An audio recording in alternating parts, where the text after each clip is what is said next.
Jack Dorsey has himself said that if the full email chains, if I was a journalist and I was tasked with doing something like this, I'm never in my entire life going to write a story about a company based solely on the information the company gives me. I am never going into Exxon's offices, having one of their engineers show me what they've done, and then publishing a story on Exxon's platform released on their website about Exxon. That's called PR. I find that like wild and also offensive. Like, do you think we have no integrity? At any point in any of these Twitter threads, was anybody from the FBI contacted and asked for comment? So, did you ever reach out to Michael Kratsios or whatever? Is that how you pronounce his name? Sure. You're right. I wish I had done that. Destiny. I think I'm totally with you on that. 85% of the people that read the Twitter profile, or I'm sorry, the Twitter files, came away the exact opposite opinion that I have. We're not responsible for what people conclude on Twitter based on like a cursory reading of what. All we're responsible for is what we reported in this stuff. There have been a series of leaks from Twitter under this assumption that Elon Musk came in, bought it, and Twitter is this big bad guy with these bad people that are working with the bad intelligence community. And the IC is pressuring Twitter to censor stories and censor conservatives and try to mold the media landscape in a way that's favorable to Democrats intentionally. That feels like the overall kind of broad narrative that the Twitter files is trying to push. And more specifically, when we come to the Hunter Biden stuff, I think it was the Twitter files, I think 7. But when all of these tweets started to go down, the idea was that the Michael Schellenberger guy was essentially saying that the intelligence community was intentionally trying to censor this Hunter Biden story before it came out. They managed to discredit it. Twitter sent him an email back saying, "Job well done.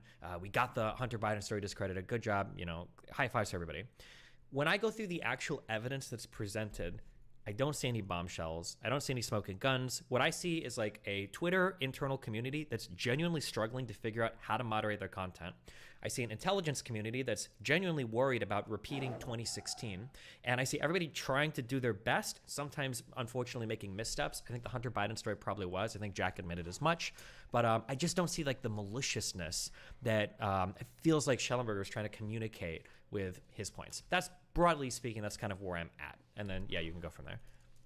Cool. So, well, just to give everyone context, Leighton and David, maybe you guys can just quickly introduce yourselves. Oh, yeah, go for it. Explain people which Twitter files you worked on. We can see you now, David, by the way. Oh, awesome. All right. Yay. Cool. Well, I'll start. Michael Schellenberger is my business partner. We have a publication together called Public. Mm-hmm. So I work. David and I were, of course, both in the room at Twitter, but I worked closely with Michael on the Hunter Biden laptop stuff, so I could speak to that, mm-hmm. As well as generally on the other threads as well. David can speak for himself, but he focused more on the COVID stuff. Right. Yeah, I was there with Leighton, Michael Schellenberger, and Li Fang. So it was the 4 of us while I was there. I don't know, Leighton, were you there additional day? I know Schellenberger's been there many additional days. I don't know what your schedule was, but I was there for 3 days. I was there for a little longer because I lived in the Bay Area, so I was here with Barry and Matt Taibbi and right as well. Yeah. Can I speak to your characterization of the Twitter files, because I don't agree with it? Yeah, go for it. Yeah, so I think that I think you described well what people in the sort of the discourse, that's their perception of the Twitter files. I don't believe that that's what we argued, nor do I believe it's the way that we see it. So first of all, I don't think that those of us who are participating in this reporting were pushing a narrative in your language. I think that we were reporting on what we were seeing in the Twitter files and describing what was happening behind the scenes. Nor do I think that we were portraying people at Twitter as necessarily the villains. In some cases, yes, I think that some of some of the executives at Twitter were acting in bad faith. Specifically, Jim Baker, who's the former deputy chief counsel for the FBI. I'm sorry, chief counsel for the FBI, who became deputy chief counsel for Twitter.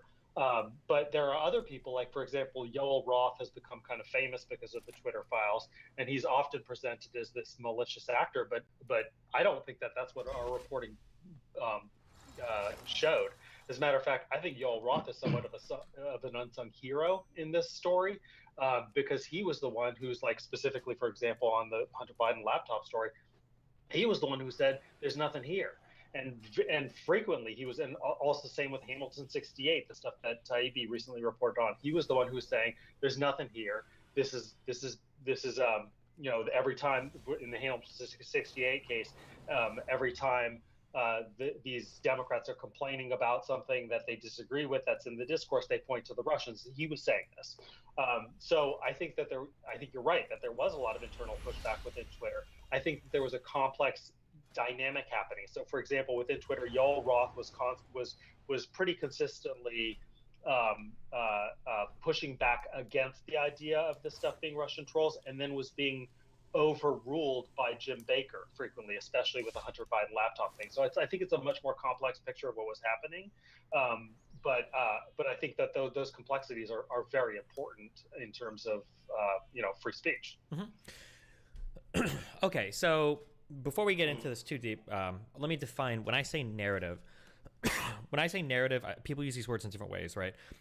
Narrative is like a way to paint the entirety of kind of what's happened when I say it. So, for instance, if there was like a conspiracy to commit a crime or something, I might say like the narrative is that like this guy was poor, he was looking for money, he made plans with some friends to go and rob a bank, right? That was like the overall narrative. I don't necessarily mean to imply that narrative in and of itself is a false or bad thing. We all kind of need narratives with things. I just want to get that out there. And then the second thing, I don't know if you, I don't know if you disagree if I'm using that definition of narrative. I would say that the Twitter files absolutely pushed a incredibly malevolent narrative relating to Twitter. So for the Hunter Biden ones, so Schellenberger, I'm just quoting from 45 and 46, in the end, the FBI's influence campaign aimed at executives at news media, Twitter, and other social media companies worked. They censored and discredited the Hunter Biden laptop story.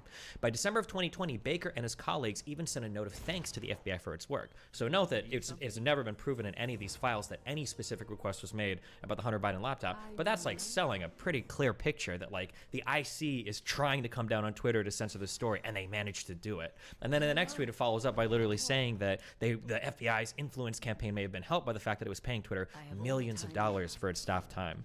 I feel like that's selling a pretty malicious narrative of Twitter. Like, I think most people would walk away from that and go, wow, the IC's paying a lot of money to Twitter to censor stories about Democrats that they don't want to get out. I think that's fair. I think that, so first of all, I think that the FBI absolutely did have an agenda that they were pushing, and I think there's plenty of evidence of that. And there's, in the Twitter files, Twitter executives are referring to these meetings that they're having with the FBI. We had tons of emails with lists of Twitter violators, et cetera.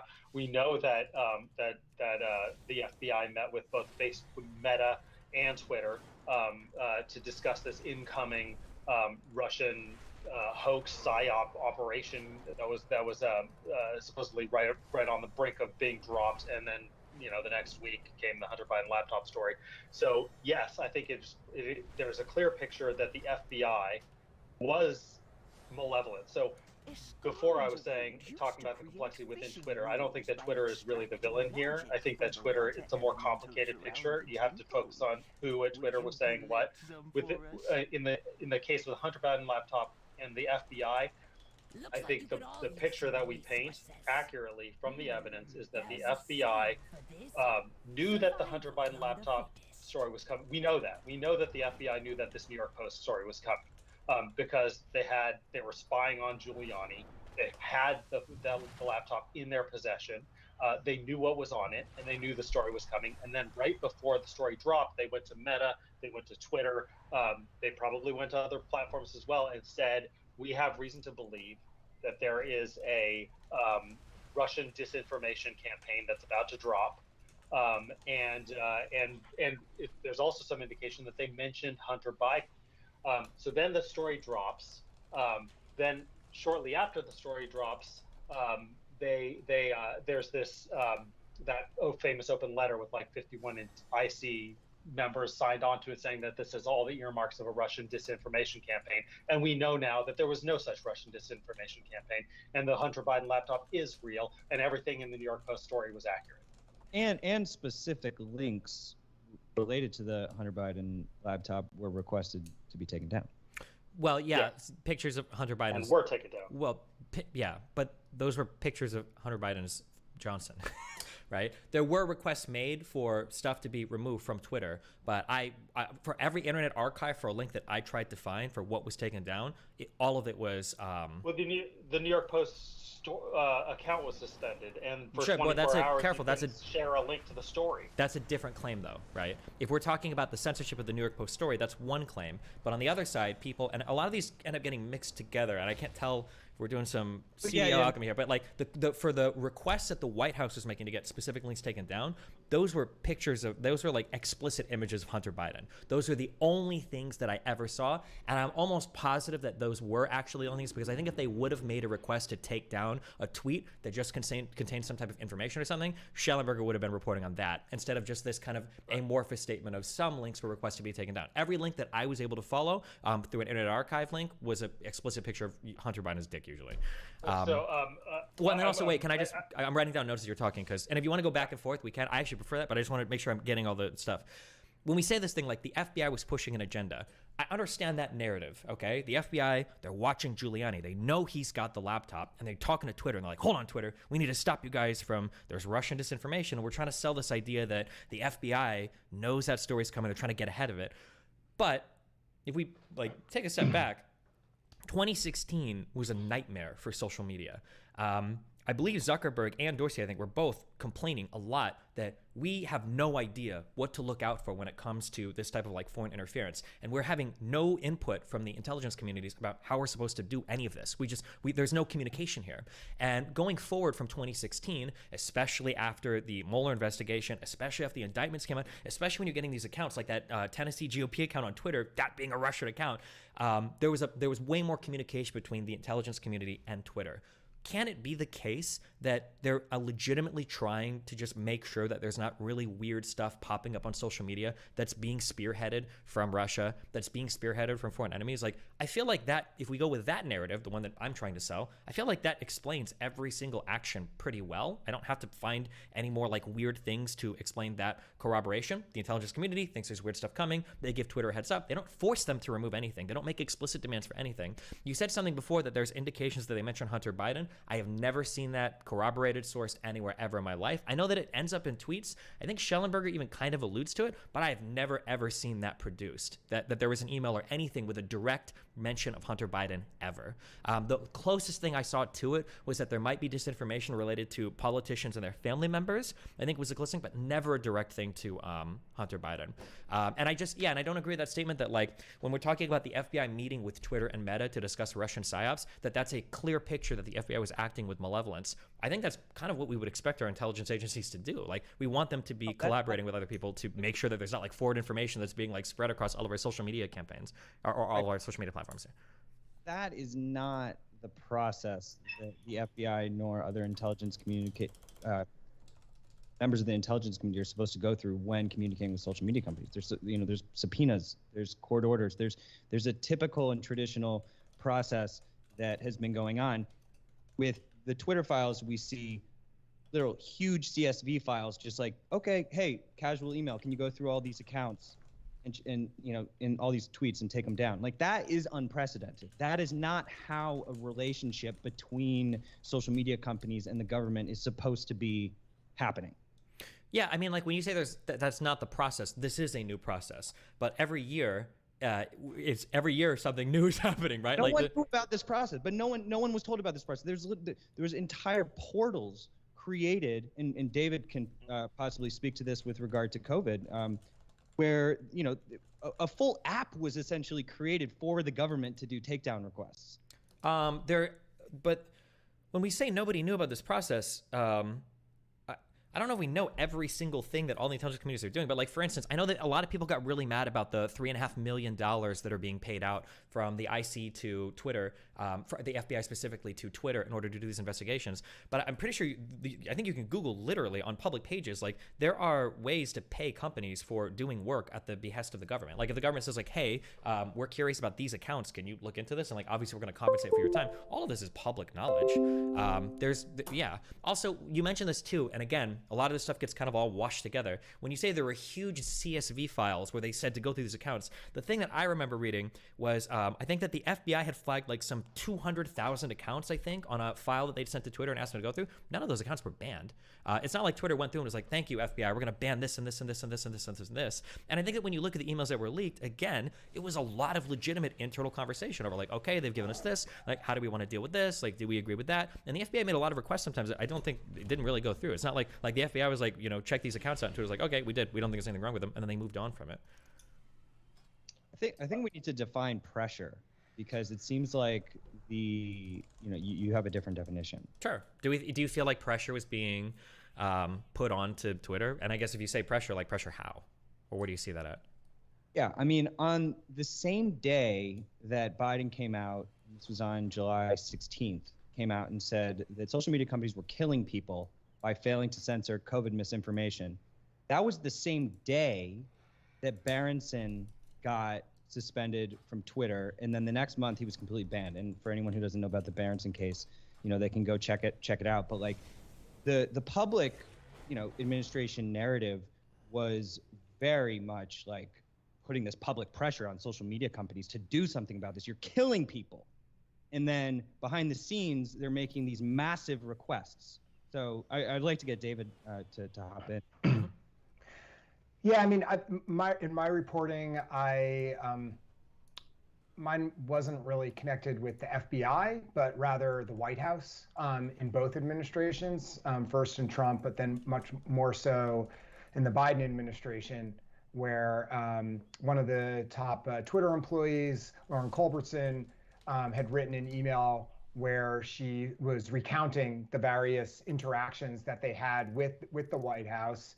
And she characterized it as they were, quote, very angry that Twitter was not complying with their wishes, that they didn't deplatform a number of people. I know there are a few cases sort of winding through the legal system right now, and I know there's some legal arguments that are being made that, I don't know the exact terminology, but this is essentially what they are arguing, is that this is an infringement on the First Amendment by proxy, that although the White House isn't, directly preventing someone from speaking, by putting their boot on the neck of a social media platform that has, many billions of dollars in business at stake, they are regulated by the federal government. When the government, asks you or tells you to do something, there's really not a difference between the two, ultimately. So I feel like you're. I'm I don't just know writing notes as you're saying. I feel like what you're that you're concerned about or that you're speaking to, but yeah, I feel like what you're saying though kind of proves my point. So when you're saying like the White House is very angry that they weren't complying, then what do they do? I mean, it's not like okay, no, that's a good point. You're saying, look, so a couple things. It's a good point you make. So what is the boot on the neck is what I'm looking for. Like, right. So yeah. let me explain to you my perspective on this, which is that you're right, and what I noted in my reporting was that there were many instances where the Twitter staff pushed back and did not. We could see lots of instances where they were having lots of heated conversations internally, trying to decide, what they should do on particular tweets or on particular accounts. So it's not that this wasn't like this is not how the real world works, where there, or at least not as in this instance, where there's like a phone call is made and boom, everything happens. Rather, what you could see is the overall pattern, which I tried to paint in my reporting, where I gave a series of instances where you saw legitimate information being suppressed in a variety of ways. And then, in addition, where you saw that the Twitter sort of policy was to follow what the CDC recommended. And if you veered from the CDC, which is the government, if you veered from that, then it was, quote, misinformation. Yeah, I understand what you're saying here. Their tendency was to lean toward, and I forget the exact language that was used, but their tendency was to lean towards anything that would potentially increase transmission, in their view. That's where they lean. Now, that's their prerogative, but I think it's certainly reasonable to connect the dots when you have the White House telling you they're angry about something, and as Bill had pointed out, the sort of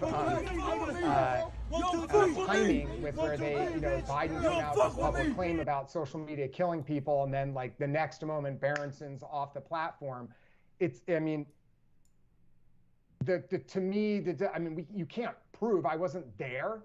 No one can prove something, but what we do know is that the White House put pressure on Twitter to act in certain ways, and that from a legal and ethical standpoint, it can be argued that that was an attempt to infringe on people's right to speech. That to me is the case that I can make, and people can argue about how much or to what degree Twitter, quote unquote, caved to these requests or demands. We don't know, but what we do know is the evidence that they were pushing on them. Yes. Okay. So here's just real quick on a response to this. So I want to be super ultra clear. I don't expect you guys to know anything about me. Okay, I'm a huge fan of freedom of speech. I think that a lot of the censorship on the internet has gone way too far. And I think we should be having a lot of these conversations relating to COVID and mRNA, rewriting your DNA, and all the things that I think are crazy. I still think they should be platformed, and I think we should have conversations about them. I think that's totally fine. So I agree with you that Twitter probably went too far in terms of some of the censorship. Or absolutely went too far in terms of some of the censorship. So don't ever confuse that. Don't confuse any of my points. I'm trying to say that Twitter was that Twitter should be censoring things, not legally or whatever, but just more. I don't think they should be. But so let me get out of the way immediately. Okay. Now that understood that, and then put that aside. I think that it's important that just because two people might have a semi-congruent position doesn't necessarily mean there was a ton of pressure from here to there. So for instance, like when you say things like, isn't it convenient that Twitter seemed to hold a lot of similar positions as the CDC when it came to vaccine information?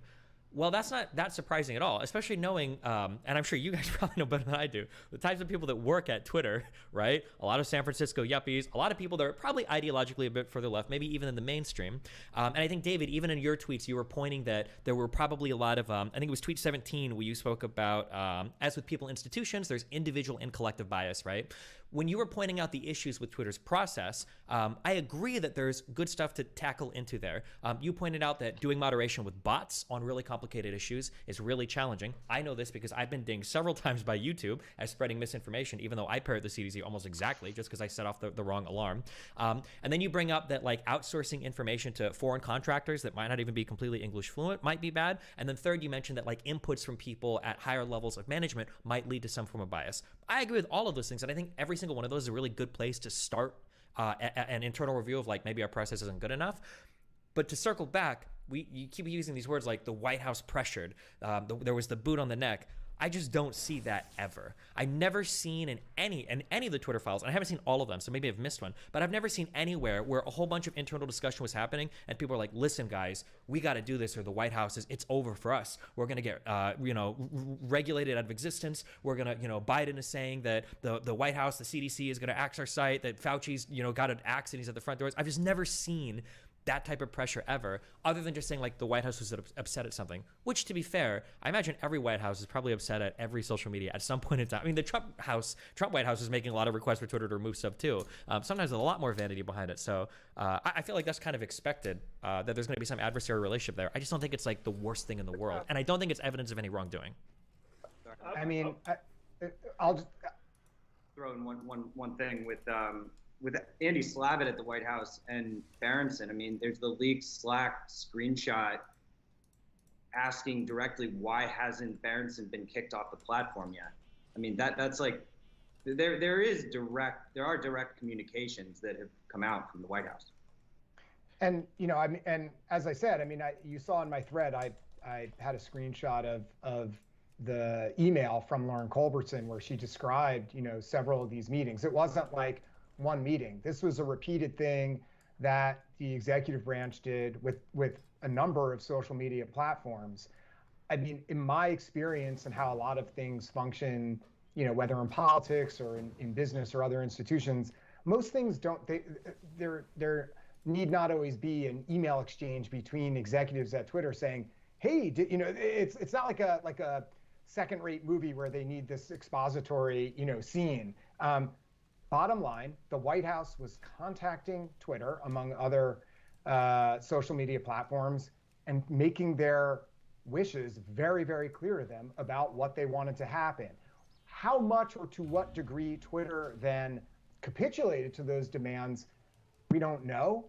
But if we're discussing whether it's appropriate or not, in my view, I don't see how it's ever appropriate for the White House to be telling a social media platform what content is or is not misinformation. That's what other people can disagree, but to me, I don't think that that's the best system where the government is the decider of misinformation. David, can you quickly speak to how this isn't necessarily as partisan as many think as well? Because there were some requests coming in from Trump administration as well. Well, yeah, I mean, I think I started off my reporting where I mentioned how the Trump administration had some requests related to, I think it was like, I forget the term, but like panic buying and stuff like that. And they wanted misinformation taken down related to that. So that was the one nugget I found from Trump. I know there's been other reporting from. So, yeah, I mean, look, just not that I should have to announce this. I'm not a right-wing individual or Republican. I approached all of this apolitically.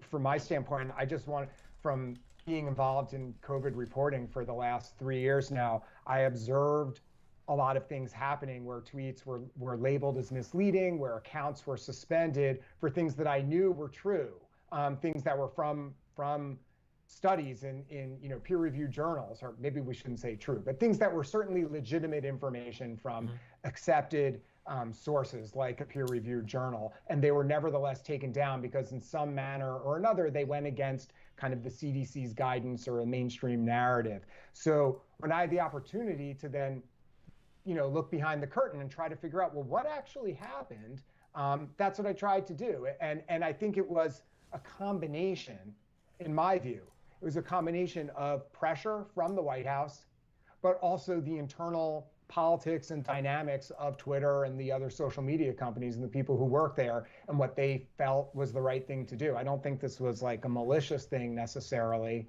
They were trying to do the right thing in their minds, and in some instances, which I reported on, I think they made the wrong call. And those instances are part of a larger system. Sometimes it was specific things, but what I tried to do is paint a picture of like, well, here are these sort of systems at work in play where you had bots that were set up, and but ultimately it comes back to people who decided how the bots and the machine learning would function. What are the inputs?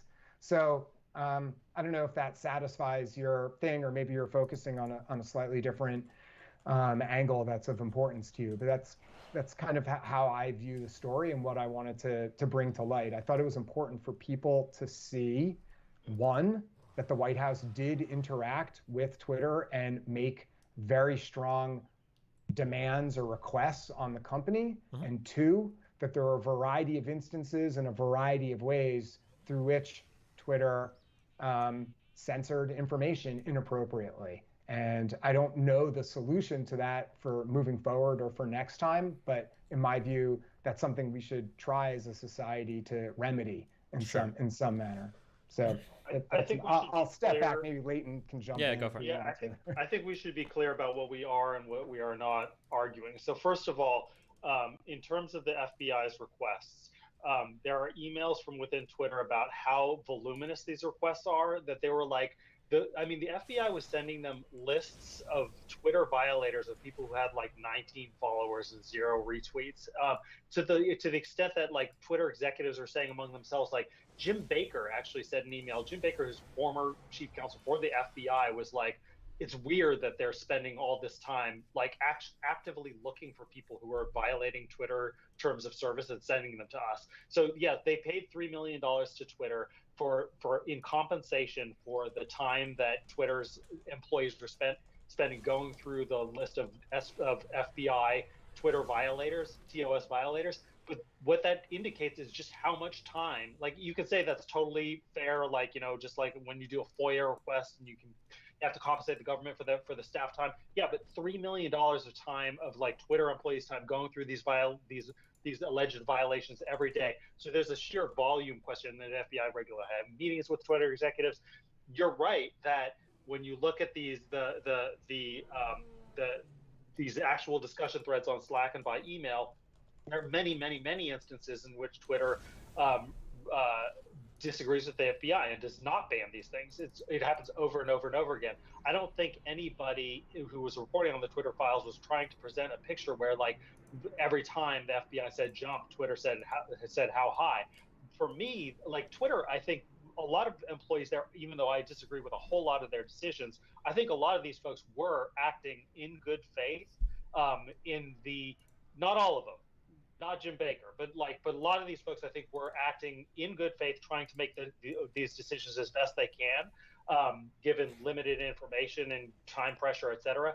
To me, the bigger picture is that you have this privatized space where people are exercising civic discourse, like a place that should be in a democracy, a free speech space, but because it's privatized, you have an opportunity. Sort of like the government can't go and censor people for speaking their mind because of the First Amendment, but they can, just like anybody else, like anybody can lodge a complaint to Twitter and say you should flag and report TOS violations.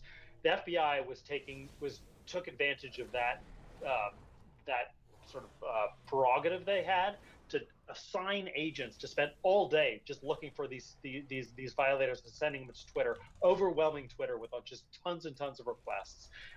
And Twitter had every right to say no, and in many cases did say no, and in some cases said yes, and in some of those cases I think were totally inappropriate. But the point is, like, it was an avenue for the government to just constantly lean on this private company again and again and again to essentially remove communications which were politically inconvenient to the administration. And that's a problem for any American, I think. It's just the greater issue is the sort of privatization of public space. So if you're looking for if you expect the Twitter files to reveal like pure like Manichean bad guys, just arch villains, and who you can name and put a face on. No, you're not going to find that in the Twitter files because it's more complex, it's more human, it's more bureaucratic than that. But the bigger picture that it paints, I think, should be disturbing to anybody who cares about free speech.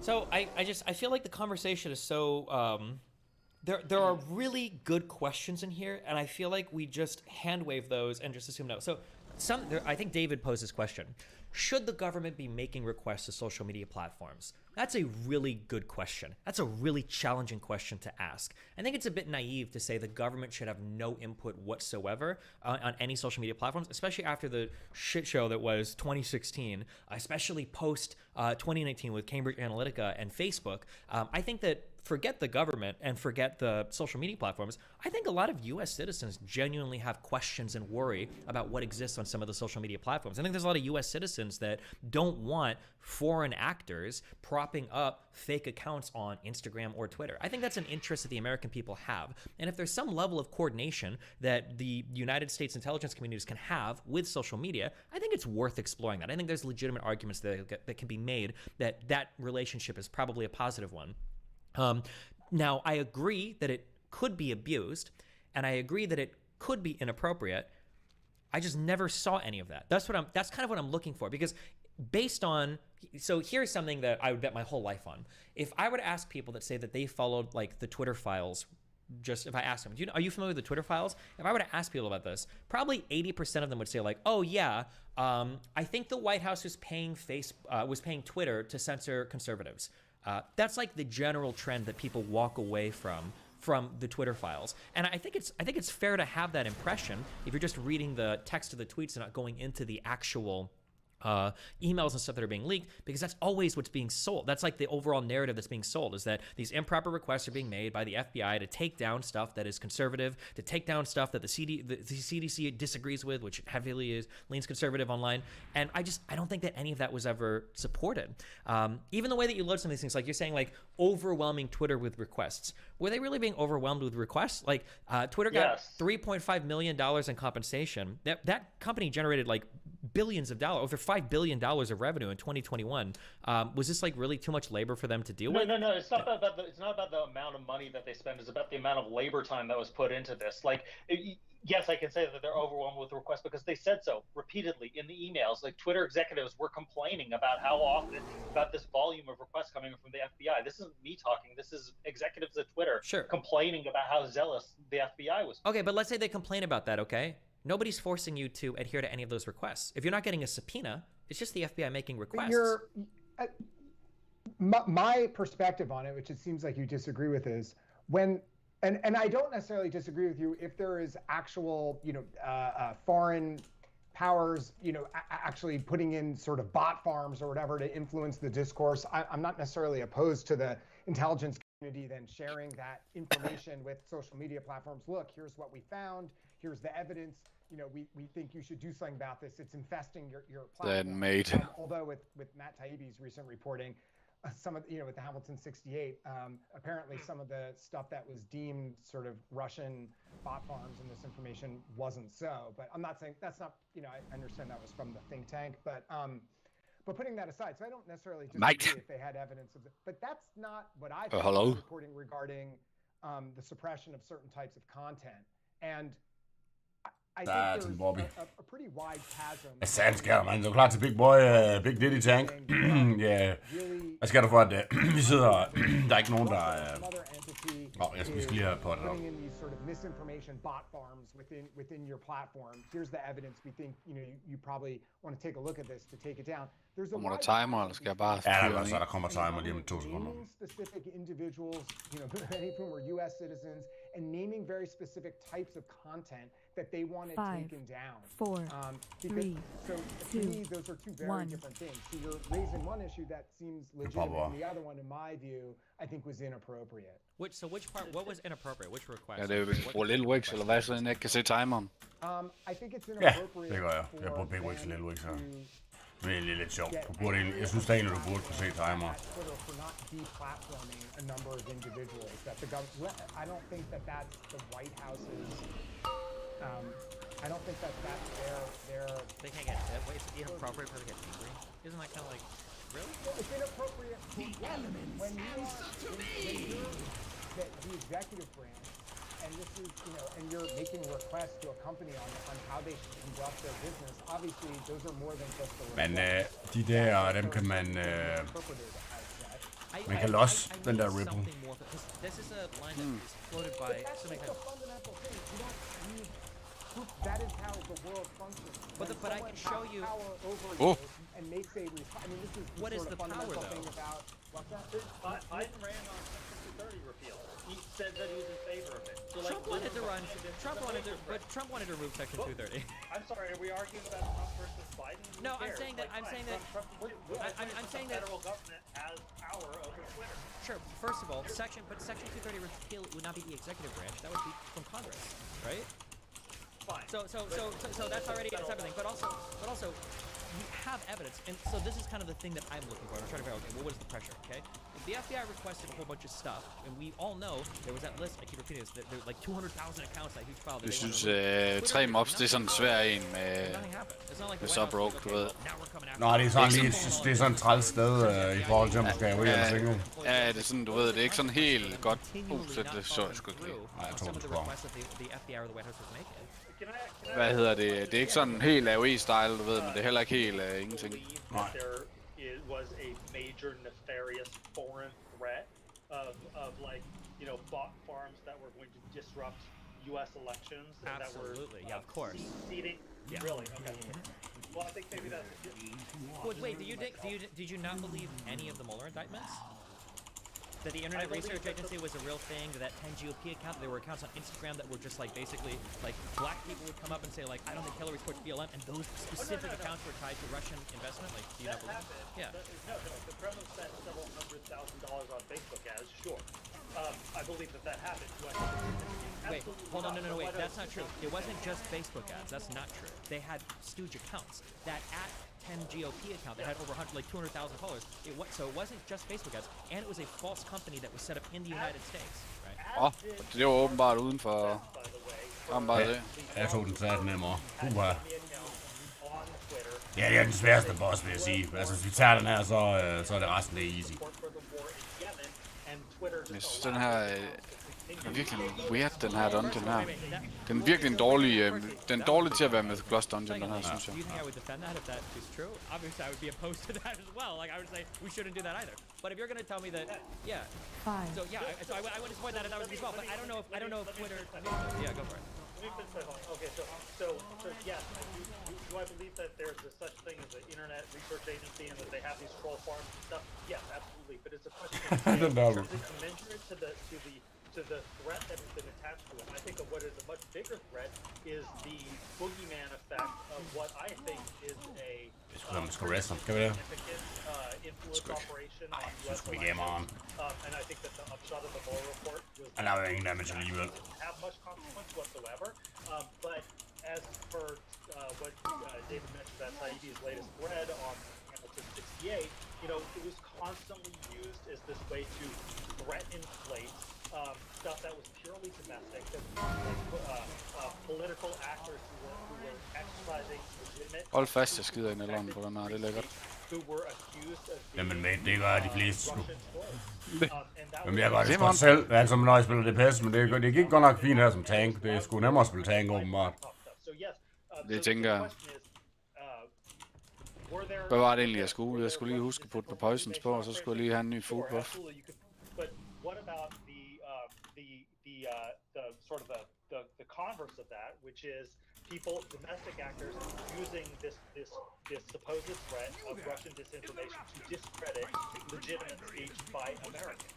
That we showed that in the Twitter trial over and over and over again. Den anden, den der røde purple hunting chart, den må ikke få fjerde afsted. Den der. Jamen, jeg er ikke lige deroppe endnu. Jeg lige sidder lige og tager food buff. Domestic discourse when you're labeling everybody as a racist, fascist, a communist, whatever thing. We're doing more damage to our own discourse there in trying to see boogeymen everywhere than just actually confronting them. Okay, well, legitimately there are some Americans that believe this thing or that thing. Let's talk about it, right? I'm not going to disagree. I agree with you 100%. I guess what I don't like is that the framing is always so malicious from the intelligence. I think, and based on hundreds of people I've spoken to that work in intelligence communities, based on everything I've ever seen published as such, it seems like for the most part, people that work in these communities are just average, good Americans. They're trying to do what they can to make sure they're doing it. Sleep. It's not like they're coming at these social medias, we're going to censor this and take out political operatives. You said that thing that people actors accusing Russian trolls. But earlier, I think you accurately surmised what it actually was. Er det Songbirden, der sleeper, eller hvad? Nej, det er den der Talking Fish, tror jeg. They all follow 6 accounts, and they tweeted some message, and they're these look like bots.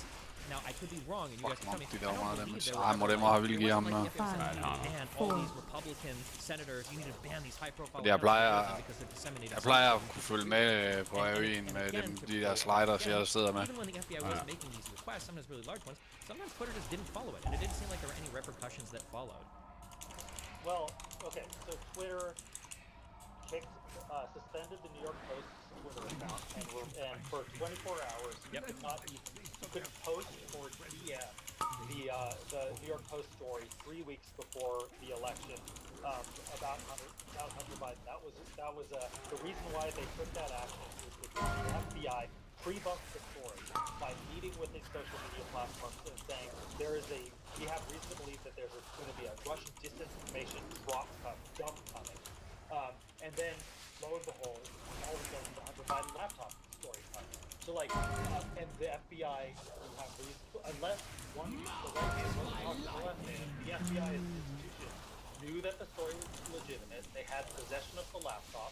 They knew that the provenance was real, that it was not Russian disinformation, and yet they went and talked to these Tænker vi swapper social media stacks. platforms and warned them that this mysterious Russian disinformation drop. Do you find anything shady or unseemly about that? It's a compelling story, but I would have to ask, if the FBI was trying to censor it, there are so many other things they could have done. By your own reporting, or by the reporting that's been done, the FBI knew, we all agree with this, right? The FBI knew that that Hunter Biden laptop had been sent to them and had been sent to Giuliani, correct? If the FBI was truly trying to censor that story and truly trying to sway the election, why wouldn't they have just taken it from Giuliani? Why wouldn't they have just gone to the New York Post and like gotten that drive completely and told them like, you're not publishing any of this, we're locking you up because it's a threat to national security? Because if they really wanted to get it not published, they could have just done that instead of literally Streisand affecting that story to be one of like the largest stories of the past 5 years, and we all knew that would happen, right? You're wondering why they didn't say that again? Why they I'm asking if you think that, because it feels like you're saying that Twitter censored this story because of the FBI, essentially, right? That on their own, Twitter would have never censored this story, but it's because the FBI. Så han fik lige kørt over ham der palleren der. Nice. Snart står vi her nu. Bro. Now it's under investigation. You can't talk. Well, they did subpoena the drive. They had possession of the drive. They taken it from Joel Mac-Isaac guy in Delaware. Wait. He gave them that drive after making a... Jeg har aldrig forstået dem der kan clear right away. Ej, det er det med sådan et sted her, det er det med shitty, men der er jo nogle bosser her, hvor man ved, at der på et tidspunkt, eller inden for den næste fremtid, sker der et eller andet nederen, hvor vi skal spread, eller vi skal et eller andet, så er det selvfølgelig fint nok. Men lige her, og det er jo bare total slam dunk funk. Der er slet ikke noget hard mode ved det her overhovedet, det er bare derudad. Det er godt nok også vildt, hvordan den der første boss, den er bare en jam, og så går alle andre bosser i den her, de er totalt pushover. No, they didn't order Twitter to do anything. They represented what was coming down the pipeline as Russian disinformation. Then at that point, first of all, there was a discussion within Twitter. Y'all Ross found there to be no violations based on what was in the New York Post story. He was then overruled by Jim Baker, who is a former FBI lawyer, who said no, we have reason to believe that this is Russian disinformation. And then Yoel Ruff later on changed his mind and decided to go forward with censoring the Hunter Biden laptop story. So no, the FBI didn't tell Twitter to censor the story. They can't do that. But what they can do is give Twitter dishonesty. Every reason to believe that this story was Russian disinformation, is that on their own initiative, by the way, with Chief Counsel, big former FBI, and a whole so many. Der går ikke meget damage i den der shaman der. Overhovedet ikke. Der var det meget stinker, tror jeg. Altså, jeg så jo bare big time Monk. De er joined op sammen. Ja, de også. Så må man nogle gange tage... Og i år, han har heller ikke taget clear curse, og så står han bare inde med den der zone, så du? Det fucking ud med en fucking guser, altså. Støtter. Men okay, vi spiller en del med læser, så det er selvfølgelig ikke nemt. Ej, det er godt nok fordel at lige have en ranged. Ja, dem her, der også kan... Ja. Det er 4. Og med hunting der. Der er det der hunting stream. Lige snart de får den her, så er det over. Ej, det er nok alligevel ikke over den her week, men... Twitter is a mess. I think Zuckerberg was the one who mentioned that Hunter Biden may have been brought up in the meeting with him. Sure, Zuckerberg might have said it, but for Twitter, there was never a specific mention of Hunter Biden. Here's what I'm not understanding. So, I think we're agreeing on something, that the FBI couldn't directly make a request, couldn't directly censor a story, but they could apply a lot of pressure. Twitter is a huge company. I feel like if somebody were to ask me, you've got to pressure somebody to not publish something, I would have a way easier time pressuring the New York Post than Twitter.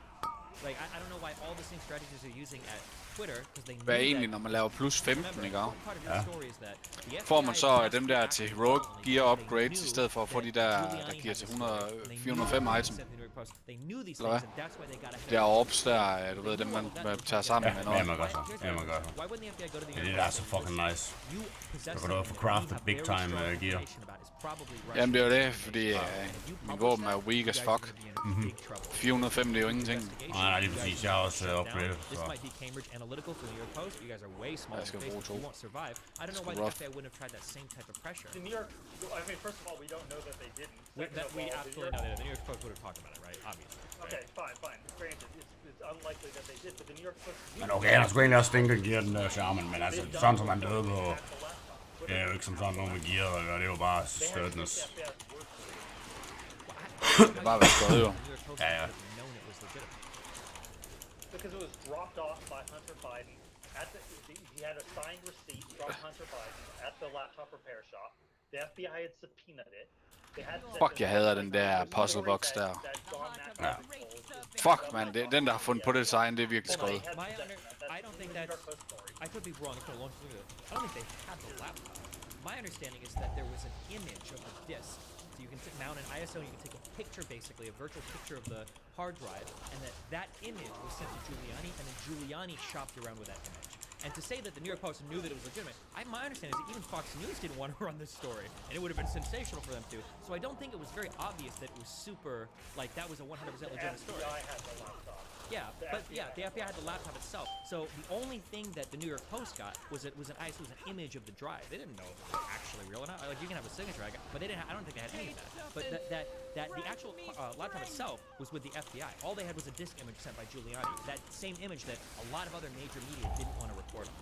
I'm a little lost in what you're saying is why would they not have gone to the New York Post to try to censor the story? And like we could talk about that. We could talk about that for the next hour. But the fact of the matter is, in reality, what happened is that whatever the chain of events was, the New York Post was going to run the story. The FBI knew that the story was coming. They had interest in making sure that the story didn't get traction. As you point out, it didn't really work out because the story that it was discredited. The story was widely still people today they'll tell you that the Hunter Biden laptop is a conspiracy theory because there was a stink of conspiracy on it after Twitter and Facebook censored the story.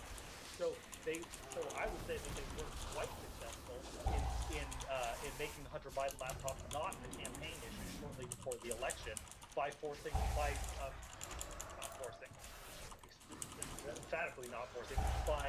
manipulating the social media platforms into censoring that story and doing it, in my opinion, dishonestly. Det er meget liv her. Knew that the story was legitimate. På Tyrannical sådan noget her. Ja. Ja, det er selvfølgelig også klart, når vi har en, der ikke puller sin weight. Ja, men det er jo Ja, fightsen er også bare fucking lange. Ja. The idea that Man skal jo op omkring op omkring hvad hedder det 50 kdps eller sådan noget på de her på bosseren. Sure, but they've been saying this for 3 or 4 years. There's been a lot of contact since 2016 between the IC and all of Har vi nogen, der kan drop det her? going through all of these kinds of Kunne man bare move ind? what they've been doing. Yeah. Det gjorde jeg ikke. Vi kan bare løbe her rundt om et eller andet sted, kan vi ikke? Ja, men jeg tænker, de burde komme her. We need to have a meeting with you. We believe that we're on the brink of seeing a major Russian disinformation dump coming. Lo and behold, like 1 or 2 days later, the New York Post story comes. Okay, let's say that I believe all of this. All you have is like a timing thing here, and you're like, obviously this happened, which is not really the strongest point of evidence. But let's say I give that to you. Why then did they reverse their decision like a day later? Because it was a mistake. Det der, når det står sådan en indenunder, du ved, en af de der, That's not very compelling. If it was hvad hedder the de, case, volcanic indenunder, og der er alle mulige firelord på jorden, det er meget altid ligner mig at se. It was a big consequence, right? That they overreached, and so they reversed their decision because they'd overreached.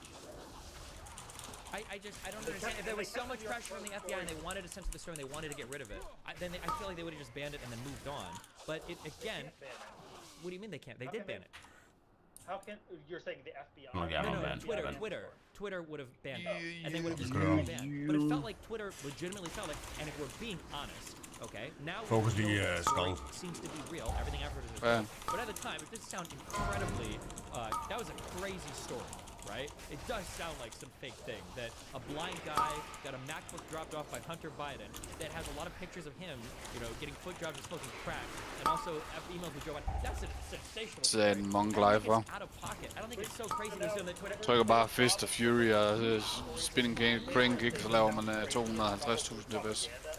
Det er MP. Yeah, I think that's what the social media companies have been looking at since 2016 on. Yes, which That's crazy, dude. You think like that some executive at Facebook or Twitter should be reading the New York Times and say this story sounds too wild. Jeg endte også med at stå virkelig shit derude. Jeg kom om på den anden side af alt det der AOE der.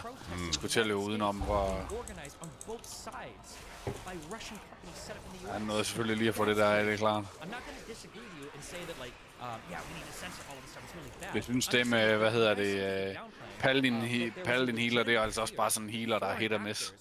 Ja, fuldstændig. Ham han er skudt mig så ærligt.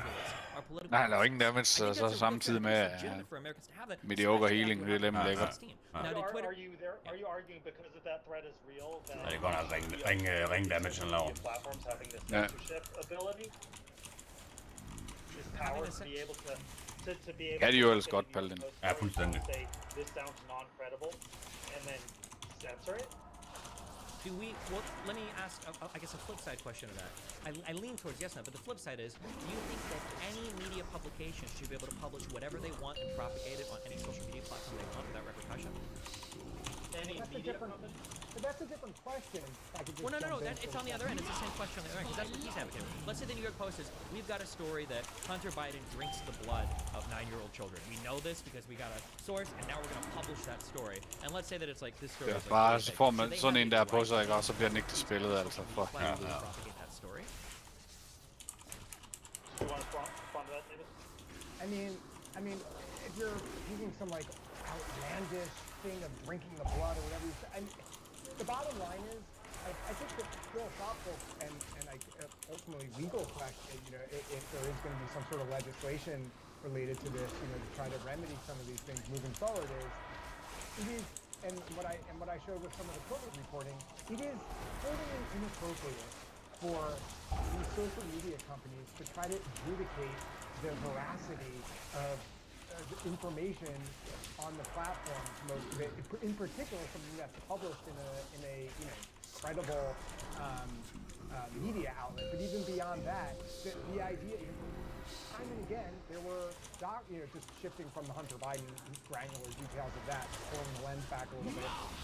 There were doctors who had legitimate information, and regular citizens who are quoting statistics from the CDC that nevertheless, because they veered against the narrative of the CDC and the White House at the time, and which through pressure or through the own sort of impetus of the sort of ideological or philosophical leanings of the staff at Twitter, one way or the other, they censored this information.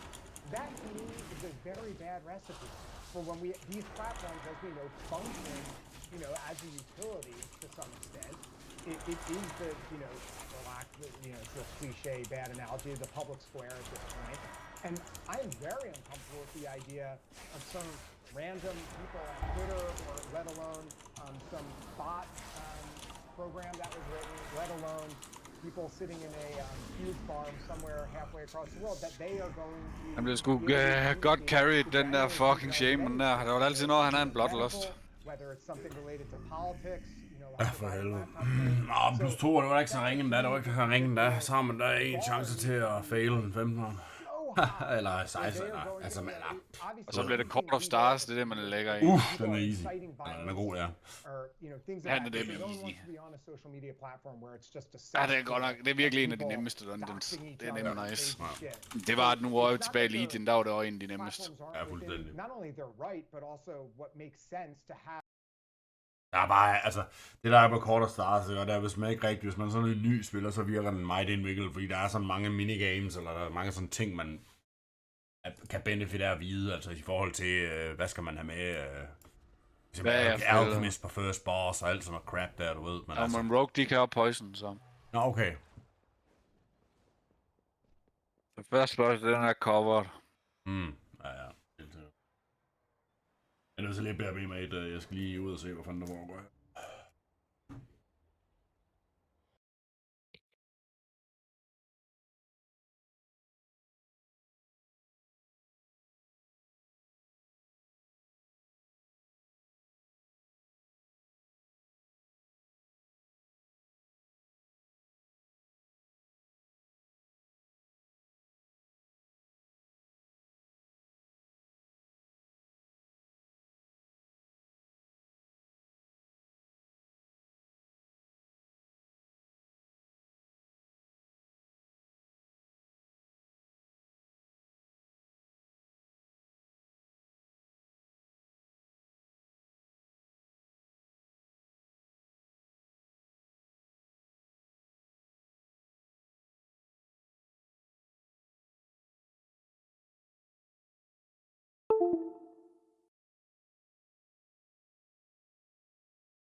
Hallo.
Og du ved, selvom jeg har rigtig gode folk omkring mig og alt muligt, man føler bare, man slår selv, fordi man kan ikke gøre noget.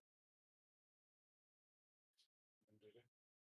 Jeg er enig, det er selvfølgelig. Men jeg ved godt, at det nok skal gå det hele, og vi nok skal klare det, men jeg ved også bare, at det presser mig også rigtig, rigtig meget. Bare alle de ting, altså jeg har fået 6 breve, den der uge for i kommunen. Ja. Jeg ved godt, det hele ikke er fra... Kommer heldigvis roligt igen. Jeg ved godt, det hele ikke er fra sagsbehandler og så videre. Men det er stresset dig alt sammen. Ja. Og jeg er bange for det.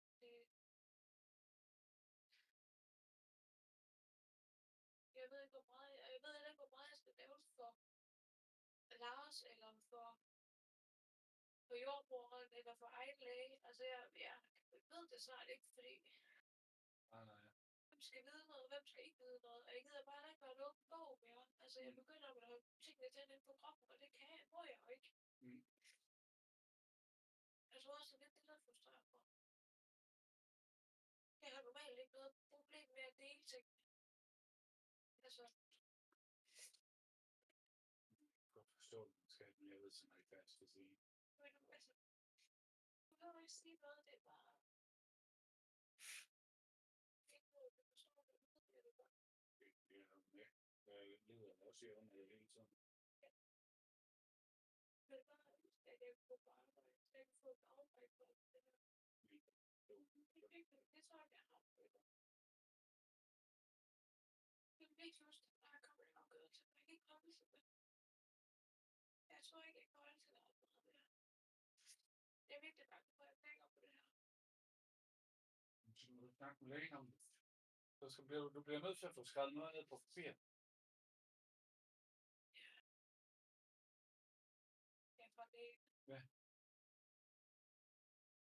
Det er, jeg skal se, at man kan få tid på tirsdag.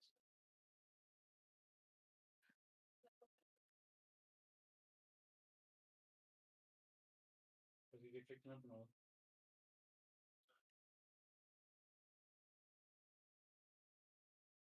Jeg har været lidt vildt bekymringer for, at jeg gør det selv. Men det ved jeg, du også har det for. Jeg kan godt forstå min skæbne.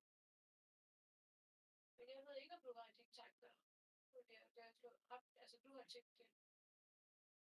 Altså, jeg tænker, det her, det er ikke til at blive idiot af. Altså, at der ikke er nogen, der ved en ting. Jo. Men det er mere, om jeg er psykisk om jeg er psykisk højsættet. Du tænker det. Det ved jeg ikke. Altså. Jeg kan bare, altså, noget af det er bare, har du mærket af det sidste stykke tid, siden det her i januar. Det er min motivation for at gøre ting, så kan du vel godt kan lide. Den er jo ikke. Den er der næsten ikke. Ja, den er der næsten ikke. For jeg har lyst til at gå ned i det sygerum længe. Jeg kan bare slet ikke overskue det, fordi jeg ikke har overblikket til at kunne. Det ved jeg ikke bare. Det er så sindssygt. Ja. Og det tager jo ikke lang tid for mig at få overblikket, når jeg kan bare ikke. Jeg vil rigtig gerne have det der skide projekt, jeg vil køre, og jeg ved godt, det kommer ikke til at gøre en kæmpe forskel, men jeg kan bare ikke overskue, at jeg skal gøre det. Nu må du kigge på det, når jeg er færdig med det børnelands. Ja, det er strækt. Det er bare... Jeg ved godt, du gerne vil have på at køre, men jeg har taget et forstand på projekter. Du bliver selv nødt til at sætte dig ind i det der med, hvor langt den skal være fra, og alt sådan noget. Okay. Det er jo ikke det, jeg Nej, det gør det ikke. Hvordan ser vi tønder i lægen ud? Det er langt. Nej. Det er ikke så galt. Jeg kan bare huske, at tønder lige kan gå ned af. Ja, men det er ikke klart. Det er ikke den der. Nej, jeg synes ikke. Nej, jeg kan ikke selv få det. Altså, jeg kan ikke selv... Nej, jeg kan ikke selv klippe dem. Jeg kan ikke få foden op til at kan se til at klippe. Og jeg har ikke balance til at stå. Tja.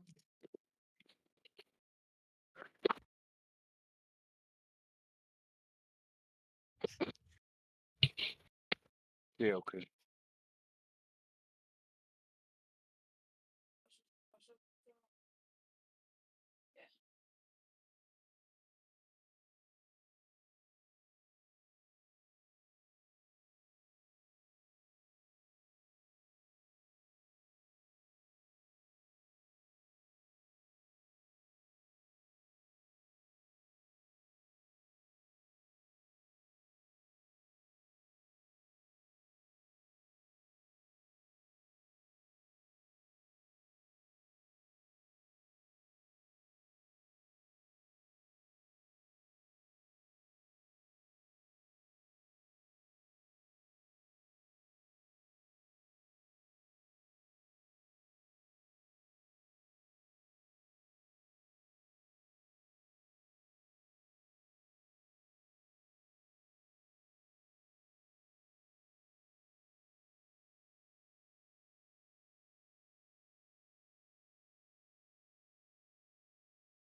Satan, det så jeg skulle back.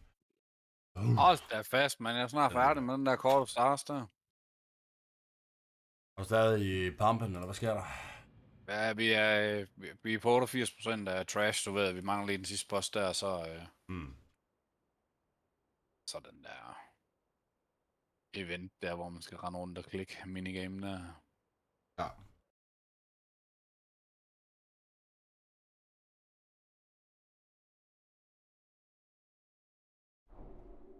Så godt, hvorfor Subrogue, den er decent i Mythic Plus, for man har kraftet med, du ved, man har ens cooldowns, de er klar på alle bigger pulls. Ja, det er BM, det er vital på. Ja, enten det, eller så skal man bare have høj sustain damage. Ja, det er rigtigt nok. For eksempel Shadow Priest, jo højere det bliver, jo vildere bliver de jo, kan man sige. Ja.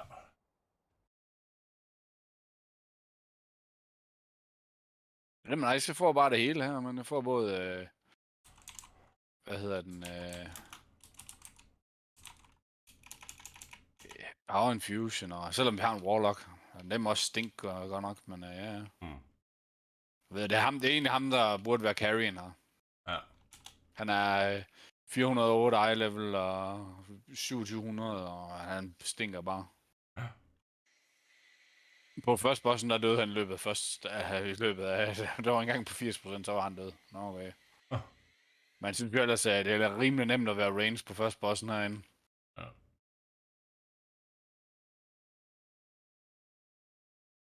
Dem værre med melee, synes jeg i hvert fald, det der med, at du ved, de der beams der, så står man skal følge, bliver jo nødt til at følge tanken, altså. Hvis han bare stinker, så er man bare fucked.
Right, welcome back to the channel.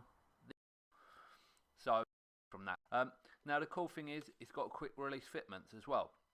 Now those quick release go from the guns right through to 1/4-inch attachments, which everyone are raving and loving at the moment. Now, what's cool for me? The thing that got me about this whole pressure was that little inline filter there for your hose. Filters the water coming into your machine. I love that. That's a little touch you don't get on a £500 Granzel.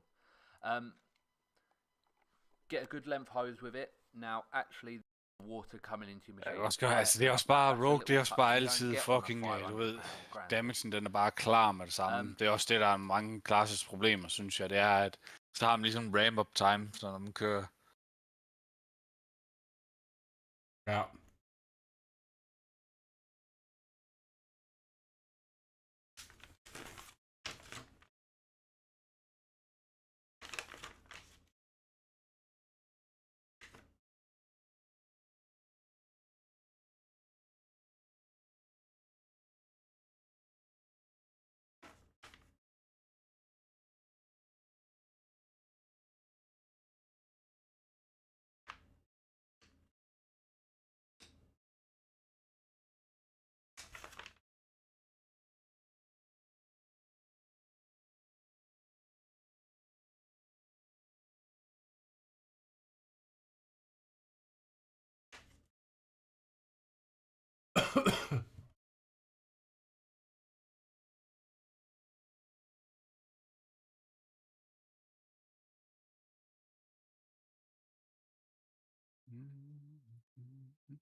nok være en depletion. Vi har 4 minutter tilbage. Folk, de skal løbe ind til...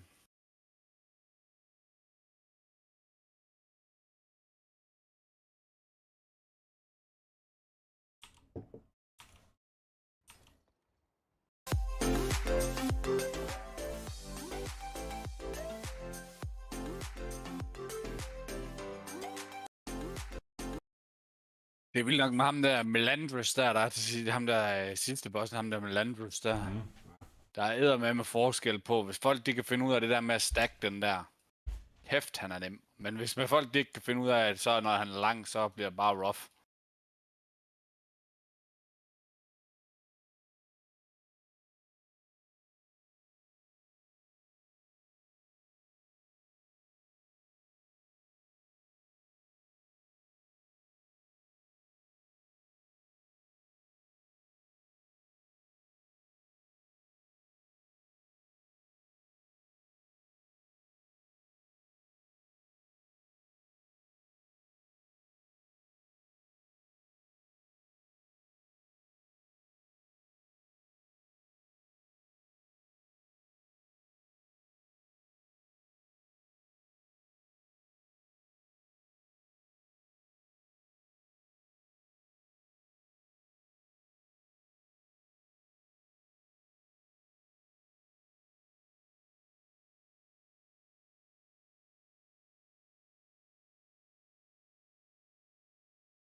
Jeg gik jo lige ud, og grunden til, at jeg var AFK så længe, det var jo fordi, jeg har jo købt en højtryksrenser til...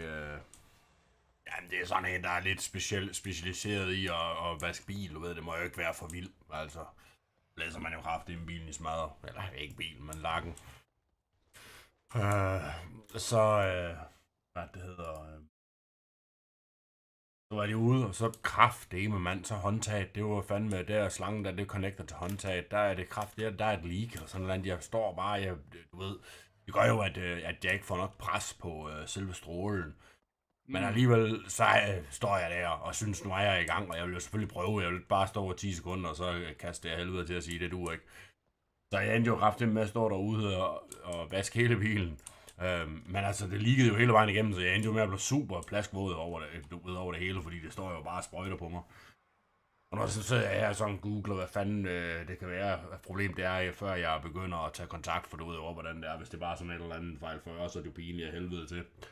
Men jeg kan så se, at det der, det er slangen, du ved, der går fra selve højtryksrenseren og ind i håndtaget. Det er sådan set en separat en, du kan afmontere i begge ender.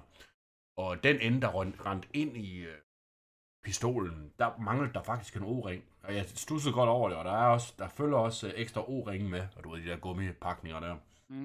Men jeg synes bare, det var lidt underligt, at den ikke var monteret, altså. Men det kan selvfølgelig være, at den er faldet af, altså, hvad ved jeg.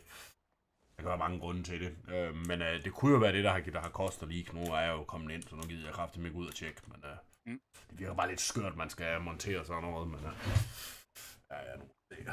Vi er done det lige nu. Alright, hvad fik I? Jeg fik en Azure Wall 17. Okay. Skal vi lave den som 17, eller skal vi køre ned på en 15, eller hvad gør vi? Altså, vi kan godt lave en 17, det er bare deeps. Invite that ass. Sagen, jeg er træt af, at jeg er Blood Wolf. Men ja, det er jo lige sådan nok. Hvad vil der have været? Jeg tror Troll. Jeg synes, Troll ser fed ud i de nye models. Ja. Eller Ork. Troll eller Ork. Ja. Så jeg stemmer Undead, de ligner dem pisse i den nye model. Undead, det var sådan en rigtig banger førhen. Ja, den er virkelig shit endnu. Helt vildt shit. Og så nu, der er de har bare overhovedet ikke captured det, der gjorde Undead fed. Overhovedet.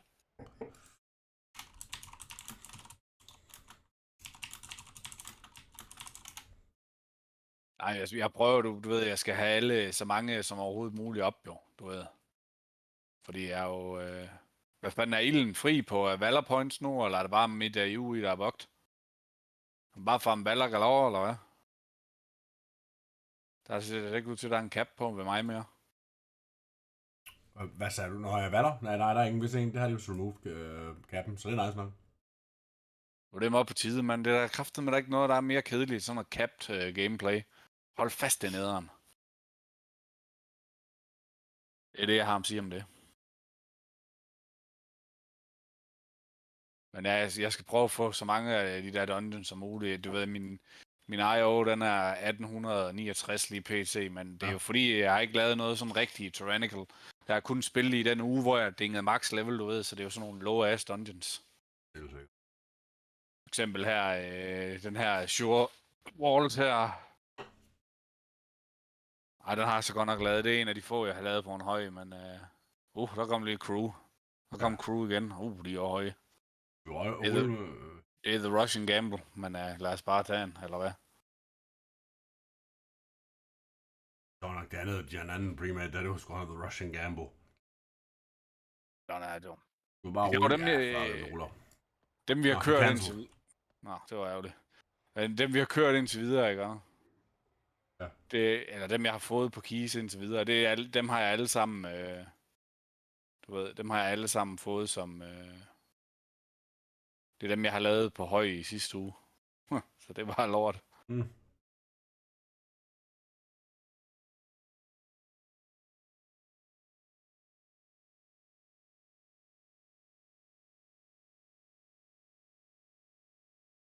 Fanden gainer ikke noget, når jeg flyver for hurtigt her. Det er da fucking væk.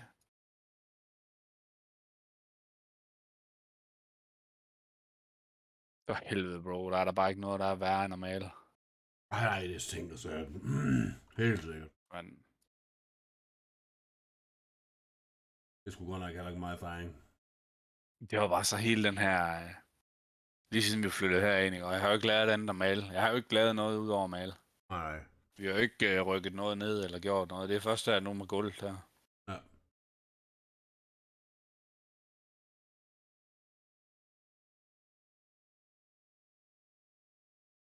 Ja, jeg tror sgu det der gulv der, det kommer til at se nice nok ud sådan. Ja, det tror jeg sgu. Det er ikke så ringe. Det er jo ikke engang, du ved, det er ikke engang sådan virkelig expensive gulv det der. Nej, jeg ved ikke, hvad koster kvadratmeter. Jeg tror, vi gav 290 eller sådan noget for kvadratmeteren. Ja. Så det er jo sådan rimelig standard for det der klikvinyl. Det er sådan lige i midten eller sådan noget. Ja.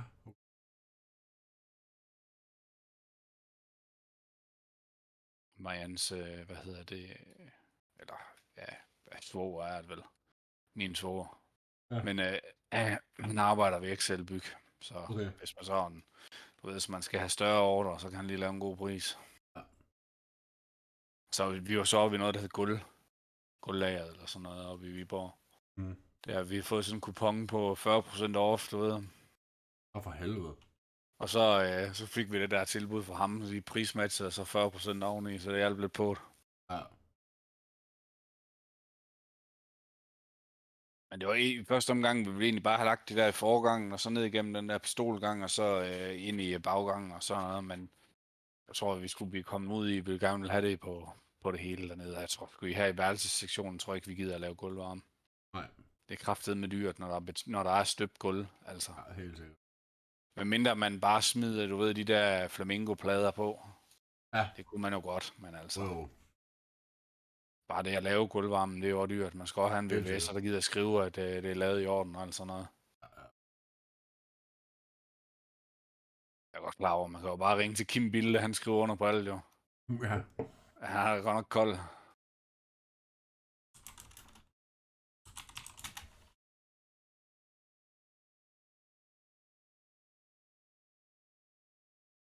Vi skulle have taget der kom nogen der. Jeg ved ikke, om det er noget godt. Let's rock you key. Ellers tak. Tak, men nej tak. Det er Hercules. Og Legolas, eller hvad hedder han? Skulle jeg gå op og lige lave en kop kaffe eller et eller andet her, mens vi venter. VB.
patrons are mighty here. Plant our banners to mark what the Dragon Scale expedition has discovered.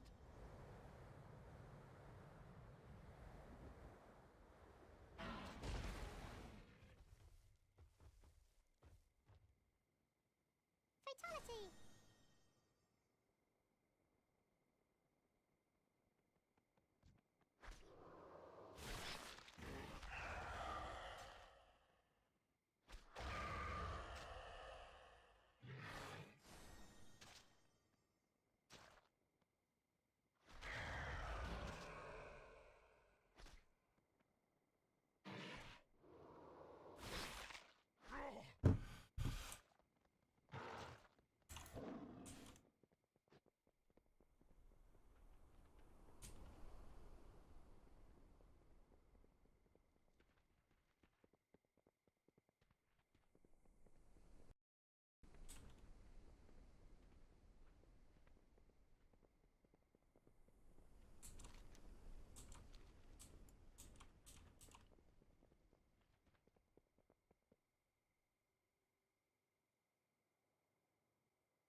Hvad er det? Lock Naras, så jeg ved ikke hvad her.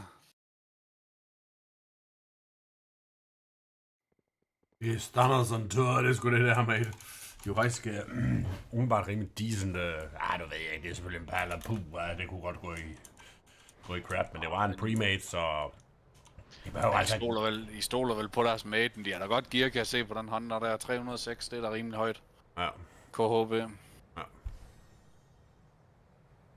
Jeg skal dem bare farme nogle af de der fucking concentrated primal focus.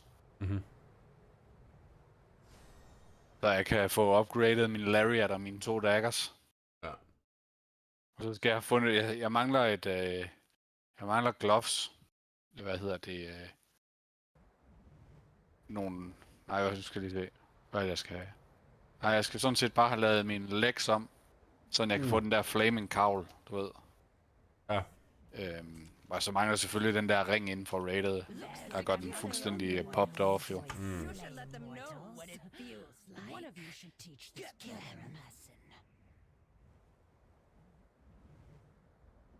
Jeg har også kun en embellishment lige nu. Jeg har jo ikke noget på min våben eller noget, men jeg kan ikke huske, om flaming cowl den tæller eller ikke gør. Ja, okay. Det er bare det fucking nederen, han har man ikke kan putte på, fordi der er en eller anden lord embellishment på. Ja. Hvad du siger, flaming hvad? Flaming cowl, altså sådan flaming cowl hedder den. Ja. Den giver sådan en eller anden fire AoE aura omkring en, ligesom emulation aura eller sådan noget. Ja, okay. Og så den der ring der, den prokker åbenbart helt vildt, den der kommer fra raid, du ved. Den der har det der chance to cast et eller andet crap. Ja, men den kender jeg godt, jeg kan også få den, og jeg kan også snige på den. Men jeg har tit siddet og tænkt på, hvad fanden skal jeg bruge den til? Jeg har sgu ikke nogen fire spells, men det er rigtigt nok, altså. Men, det skulle åbenbart være sick. Det er i hvert fald det bedste til de fleste leather users til melee DPS. Bortset fra DH, den behøver ikke den der flaming cowl der, fordi at den har jo nok en internal cooldown eller sådan et eller andet, kunne jeg forestille mig. Og de laver masser af fire damage. Folk, de kommer ikke op, eller hvad? Kan jeg måske enter? Ja. Jeg kommer nu. Jeg skal lige have nogle buzzing runes på. Er det bare mig, eller bugger de nogle gange, de der runes der? Hvad er det for nogle runes? Jeg tror sgu ikke, det er nogen, jeg plejer at bruge. Det er den der weapon. Howland. Nå, ja, det ved jeg ikke. Det kan godt ske. Altså, det ved jeg ikke. Nogle gange, når jeg dropper den, du ved ikke, hvad? Så ligesom om den kører den på det samme våben, når man har dual wield. Så får man lige 2 timer på den ene. Altså, man kører 2 timer på den ene, og så er man bare en, der er bare væk. Ja, bare hen og være klar med et... vi kører nu. Vi kører. Den er lige til højre for dig. Ja. Har du en timer? Ja, den er go. Det skulle da sjovt, du ikke ser det. Umiddelbart, så synes jeg sgu da, den burde post til alle, men det kan godt ske, den ikke gør. Be wary, champions. My vault is many things, but harmless is not one of them. These Skal jeg kalde det lort her med, eller hvad? anyone not of my blood as a threat. Jeg er ligeglad med. Their gaze pierces all. If they see you, all nearby creatures will awaken to purge you from Nej, nu bliver eksplodet. Jeg havde lige brugt en cooldown. Kom med den der blomst der. Så går der 10 sekunder, inden han er klar til at spille en skid, mand.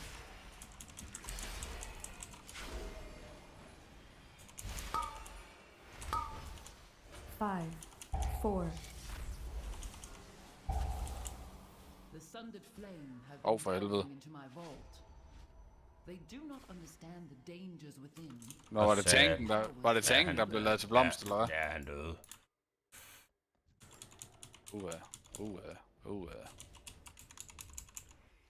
Det var jo paladin healer, som man kunne forvente.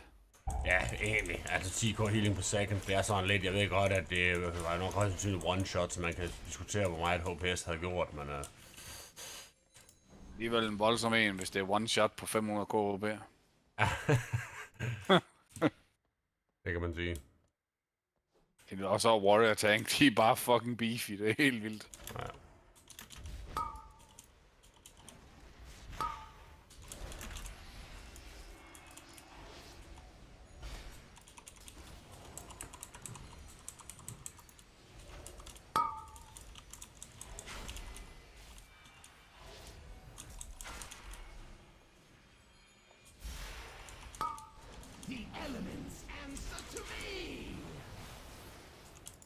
Ej, det er selvfølgelig bolstering. Det kunne jo da være, at det der mob var blevet totalt bolstet, og derfor så... Ja, det er selvfølgelig rigtigt nok. Så skal han bukserne fulde. Man glemmer lidt det der bolstring, synes jeg. Ja. Fordi den er bare slet ikke så vild, som den var førhen. Nej, det var fucking lethal, man. Fuck, man, det her rerun, det kunne bare... Ja, så kunne man bare få... Lige pludselig havde man bare buffet sådan et eller andet mob op, til det var fuldstændig hjernedødt. Ja. Jeg kan se, de små her, de giver ikke bolstring stacks. Det er rigtigt nok. Der er mange mobs, der sådan set ikke gør det. Det der er lidt, det skal man lige vide, du ved. Hvad for nogen kan man tillade sig at pulle, og hvad for nogen skal man passe på. Nå, men han vælger at pulle igen nu, så vi skal satme sørge for at få dem udlignet i HP.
Hold da fast, jeg blev munket der. Sådan døde jeg. Ja, jeg er faktisk selv lidt i tvivl. Hvad fanden vi tager damage af der? Det var hans stomp, åbenbart. Det var... Jeg synes da ikke, jeg så den der cirkel. Nej, det synes jeg sgu heller ikke. De tog jo alle som skade, så der var et eller andet, der ikke var, som det skulle være. Nu kan det godt passe, at alle har skidt i bukserne i forhold til den mekanik, jo. Nej. Men altså, det er jo så... Jeg tror, det var den der, du ved. Ja. Det var sådan et eller andet storm eller et eller andet crap. Jeg ved ikke, om det var unavoidable damage, eller hvad fanden det var.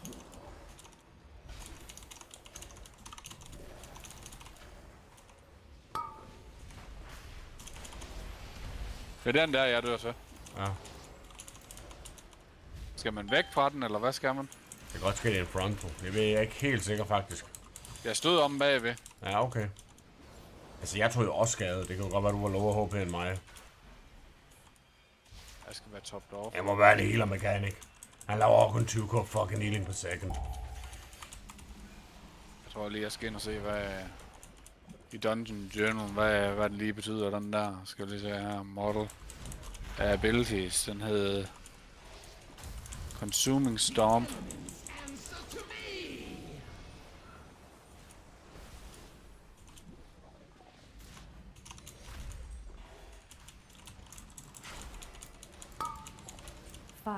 Det er fordi, vi er for langsomme til at nakke de der homies, tror jeg. Det ser ud som om, de giver 20... Jo flere der er i live, jo mere damage laver de. Okay. Fordi den første, den ramte mig for 250... Den ramte mig for mere end mit HP. Og nummer 2, den ramte mig for 170.000. Og det burde han jo have healet op. Men det var så overkill jo. Det er jo fordi, jeg er low af en eller anden årsag. Jeg ved ikke hvorfor jeg er low. Nej. Det kan jo være, fordi han er for dårlig til at få poppet adsene. Ja, altså, det kan godt ske, det er også ham, der skal poppe adsene med bossen, jo, når han... Altså, vi popper dem selvfølgelig her med den her cirkel, men ellers så kan der er jo en frontal, som kommer på tanken, og der skal han ligesom pege dem over imod de der blokke. Ja, altså vi ikke har så mange, vi skal nok.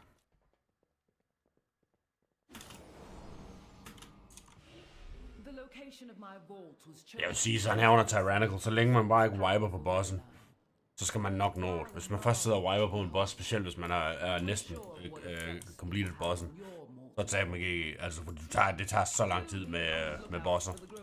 Jeg er ikke helt sikker på den her route. Der er mange routes, hvor vi rent faktisk nakker de mobs her. Så jeg ved sgu ikke lige, om han er helt... Han må jo have styr på.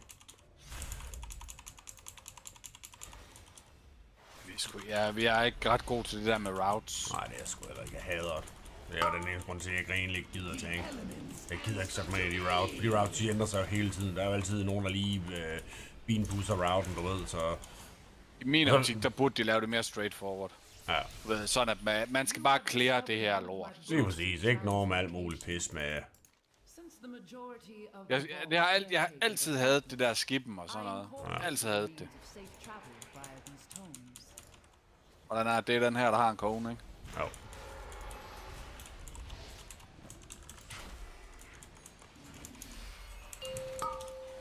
Jeg vil lige op og se, om Heidi hun sover. Det er hun godt nok slemt. Hun er slemt til at falde i søvn, når hun lige render op til en af drengene, men det er godt nok nederen. Det ved man, du får ikke en skid ud af dagen, så altså. Nu er jeg godt, nogle har hun så gået hjem i dag, så der kan man sige, at hun har fået noget ud af dagen, men så tager sådan en dag, hvor hun har været på arbejde, og kommer hjem, og så putter vi drengen, og så hun ligger også over deroppe. Ja, for helvede, det er jo ikke så god timing at pulle. Men han går åbenbart ikke finde ud af at move away.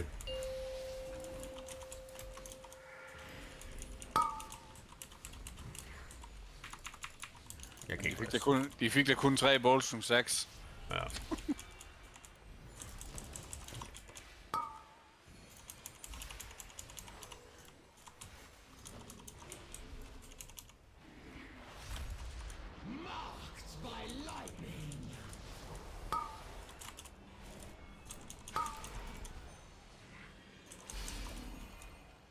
Det er hvad der kan ske. Det er sgu ikke noget, men det er sgu ikke noget, der...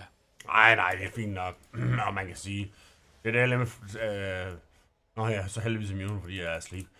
Men hvad det hedder, man kan så også sige, at den der Palla, han dør jo altså ikke på grund af, at der er bowstring. Han dør jo bare, fordi han står og farer, altså. Vi havde ikke behøvet at have en deathsly der, altså. Det er jo ikke jorden 200 gange, fordi vi lige får bowstring. Det er jo som du siger, altså bowstring er jo slet ikke, det er ikke bowstring bare engang. Nej, overhovedet ikke.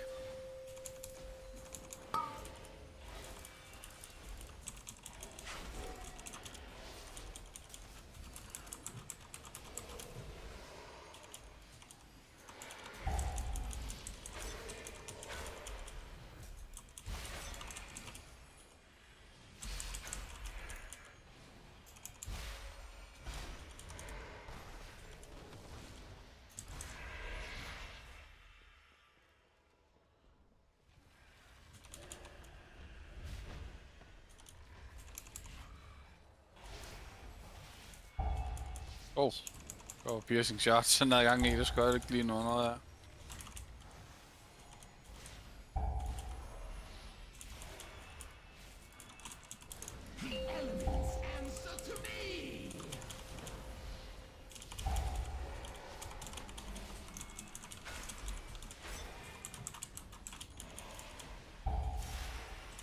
Five, four,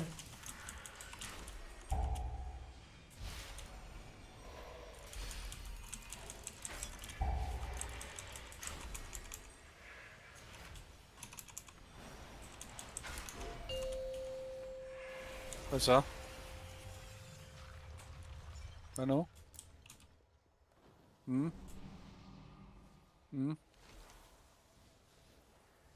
Kigger på mig. Hjælp mig lige op. Så hjælper jeg hende op. Nu har vi ud igen. Kom ind sådan her. Så blev hun ved at stå og kigge på mig.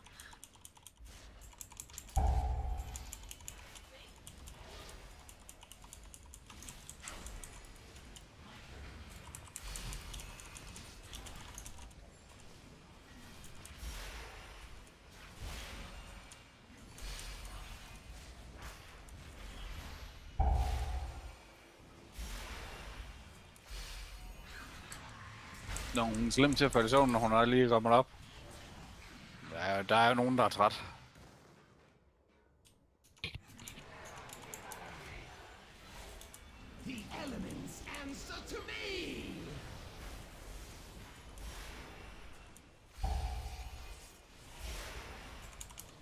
Det går galt, det her.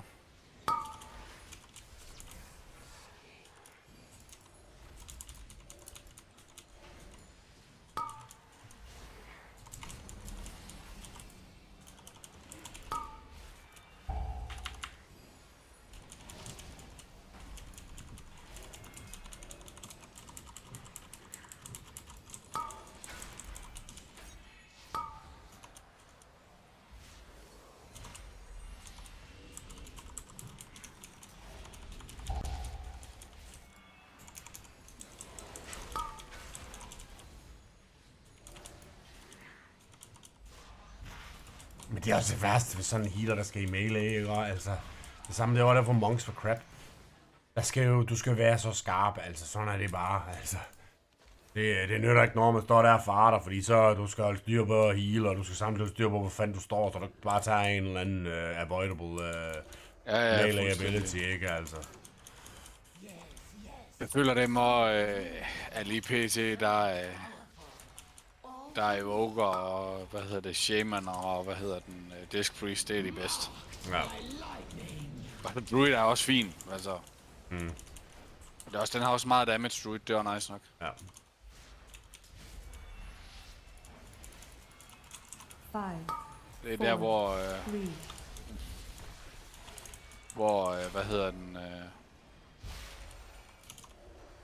det er jo det med Paladin og, Paladin har jo egentlig også meget damage, og det samme gælder om Monk jo. De har masser af damage, men det er bare, når man skal ind i melee for at stå der, ikke? Og så den måde, de laver dungeons på i dag, det er bare væk. Ja.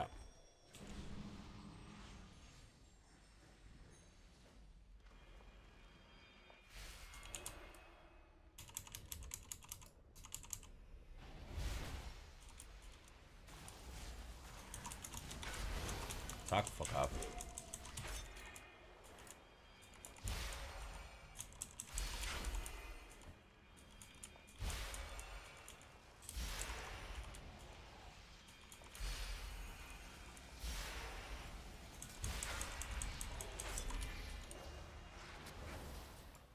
Ja, fint nok, den der mob, den har bare plus 25% damage, så du ikke kan gøre en ski ved.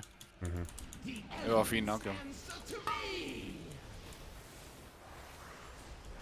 Nej. Det er godt, man har cloak. Jeg når ikke at fuck, for jeg sidder og farter. Jeg kan jo godt shapeshift ud af form, men altså, man skal jo gøre det relativt instant, du at sidde og farte jo. Ja, det bliver man jo nødt til. Ja.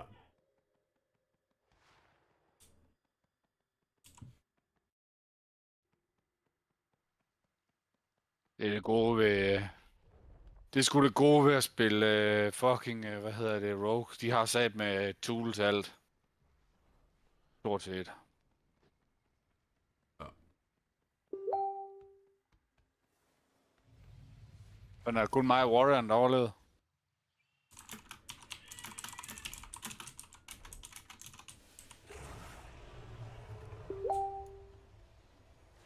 Det er så weird, at så sidder man bare og clear trash. Kun med tanker og 1 DPS. Og at man ikke dør, altså. Fordi tanks, de bare er så fucking tanky. Det er fandme latterligt. Ja.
Så døde den sgu.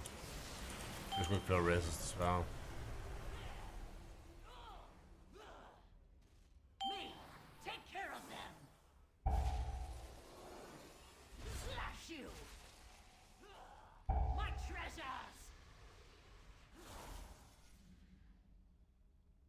Det er vist bare for wipet. Ja. Det er sgu hårdt, når man bliver nødt til at være afhængig af healeren. Altså, det stinker sgu lidt, men det var, vi havde måske lidt på fornemmeren, at den paller healer, han godt kunne være sketchy. Det er sgu det samme med paladin altid.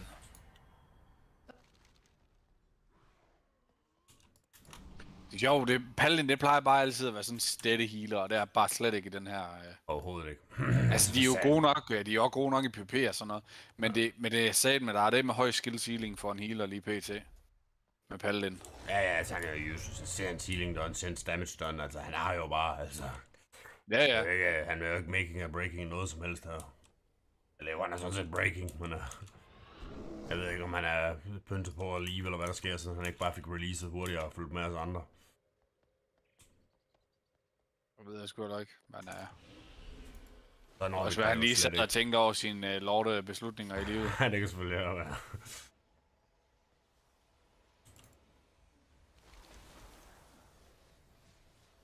Det er svært ikke, hvad fanden skal man gøre med sådan, altså... Det er jo, han bestemmer jo alt her, desværre. Ja.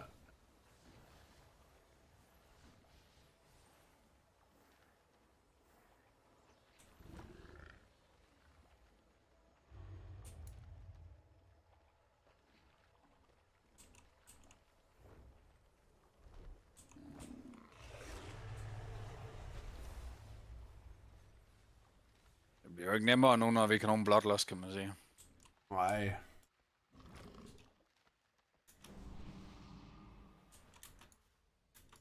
Jeg ved heller ikke, hvad han har tænkt sig, den her warrior, altså. Jeg tænker ikke, vi får de procenter med det her form for pulling, altså jeg vil... Nej, altså, du har alle de der frøer og alle det pis, der er coming up jo, ikke også, men... Han virker sådan til at være rimelig confident i sin rute, kan man sige, men... Ja, det er rigtigt. Jeg er sgu også i tvivl, altså.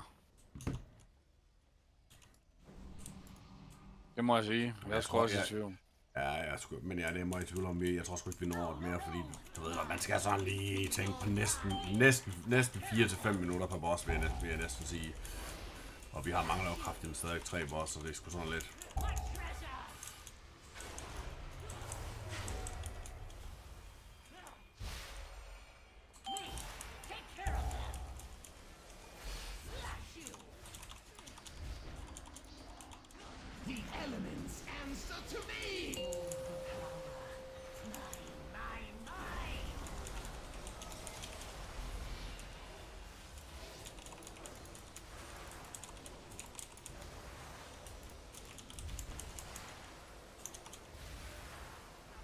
Hvad sker der?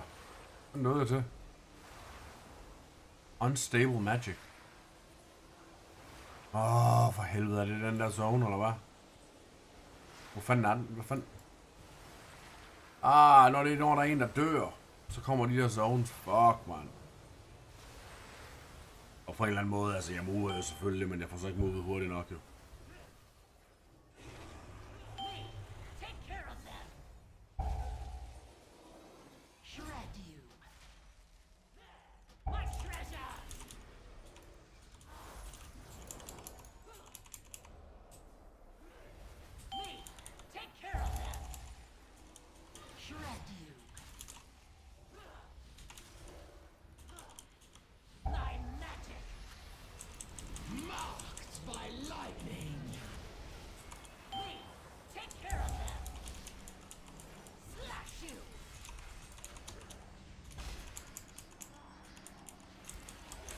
Five, 4,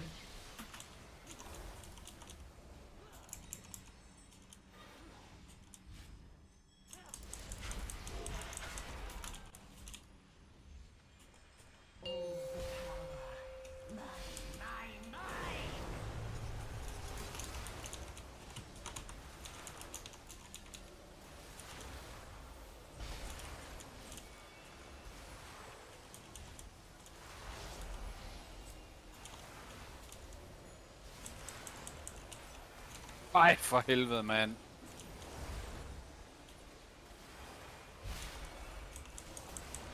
Der skede jeg det med Nelleren, det var det ikke så godt. Ikke så godt. Nej. Han har fuld liv, så er jeg ikke død. Men ja, det kan man jo ikke forvente her, men sådan en palle hende hele her. Nej.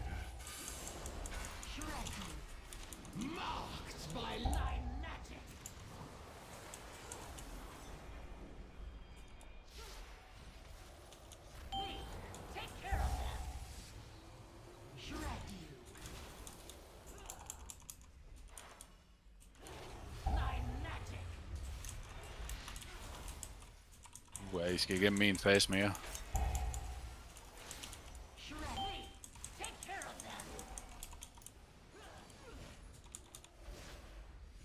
Fanden står man slet ikke stille og kaster som Druid mere? Jo, man kan også sige, men så er det sværere. Altså, nej, det gør man jo ikke mere, efter man har fået tier pieces og sådan noget, på samme måde i hvert fald, men stadigvæk så gør man det lidt, så det er fandme nederen. Det er jo det, der er det med med Druid, det er, at du har så meget, eller du har nogle abilities, du skal, altså, også du har, altså man kan sige, du har jo også mange instants, det er jo ikke det, men problemet er jo bare, at for at du kan lave de instants, så er du nødt til at lave dine casts.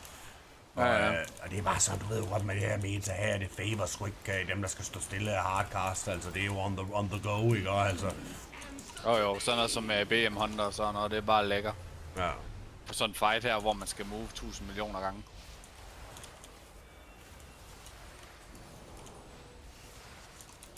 Jeg kan diskutere lidt røven den palle, den der, eller hvad? Eller har de den samme?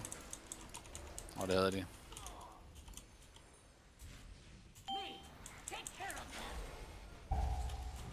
Hvis jeg releaser her, ikke også, så kan jeg tage en TP her til, kan jeg ikke det? Jo.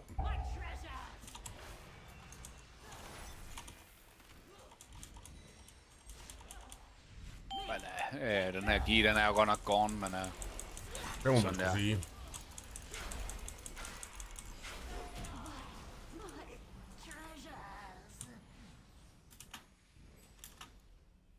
Poor Azure Blade. I do not blame her.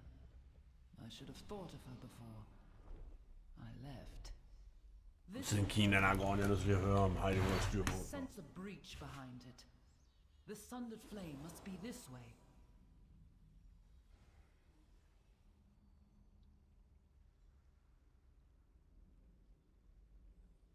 this place apart if you have to. I will expose whatever secrets she locked away within these vaults. Tilash must not break the final seal. The consequences would be dire. Please, hurry.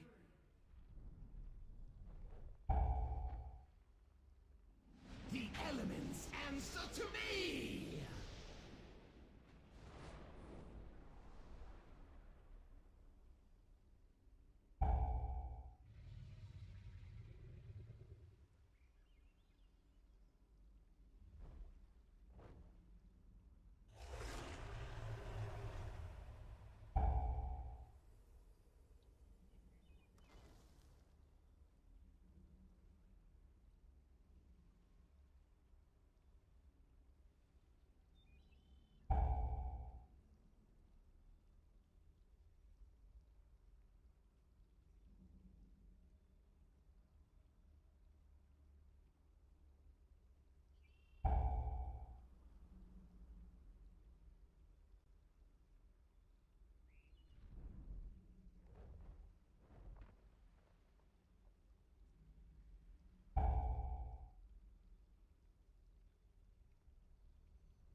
Og det skal imponere nok, de blå.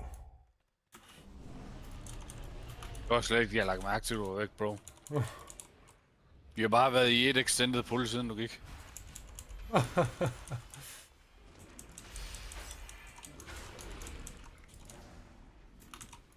er bare long gone, den her key, men det får jo selvfølgelig stadigvæk rewarden, det er der altid noget. Jo, lige præcis. Der får vi en 16'er. Men altså, Ja, det havde da været sjovere at complete keyen, det ville jeg da gerne. Jeg havde faktisk også været en upgrade for mig. Jeg har kun været 16, ja.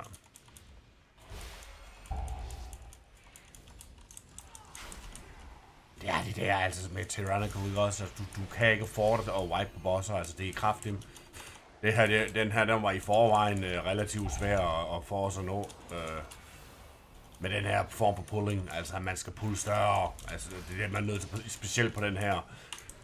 Du kan virkelig få rigtig mange procenter i starten ved at poppe de der drager, hvor du kan lave sådan nogle kæmpe pulls, og det virker måske lidt uoverskueligt, men det er bare meget bedre i stedet for det her slowness, one pull at a time, fordi bosserne, de tager bare så lang tid, du er sgu nødt til at make et pap på de der på det trash, altså sådan Han har heller ikke fået trash nok, vel, der er 98%.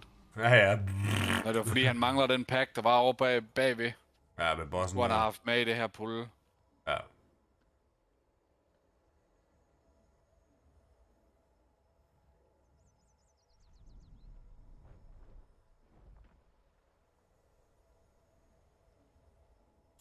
Hvor han skulle lige den der.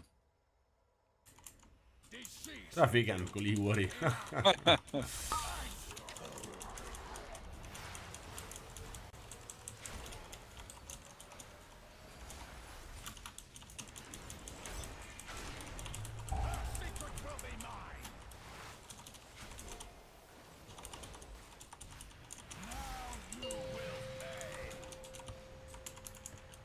Ja, med rough, den her boss, altså. Så hopper han bare ind, står bare og kigger. Ja. Kugeluder. Hvad fanden dør jeg af? Altså, hvorfor er der is her ved den her fucking en, vi skal stå i, altså? Hvad fanden skete der? Jamen, der er nogen, der spiller is på den der fucking platform, bro. Altså. Ja, det er fucking stupid, men altså noget helt andet, der var vi ikke inde i den, det var vi da, eller hvad? 132k, det er da ikke nok til at nakke os, 132k. Jeg skal lige ud og repair mine daggers, altså.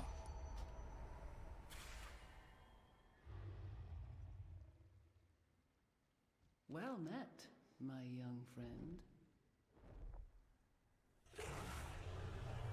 We will Hvad fanden snakker han om? Ja, nu er det i hvert fald waste of time.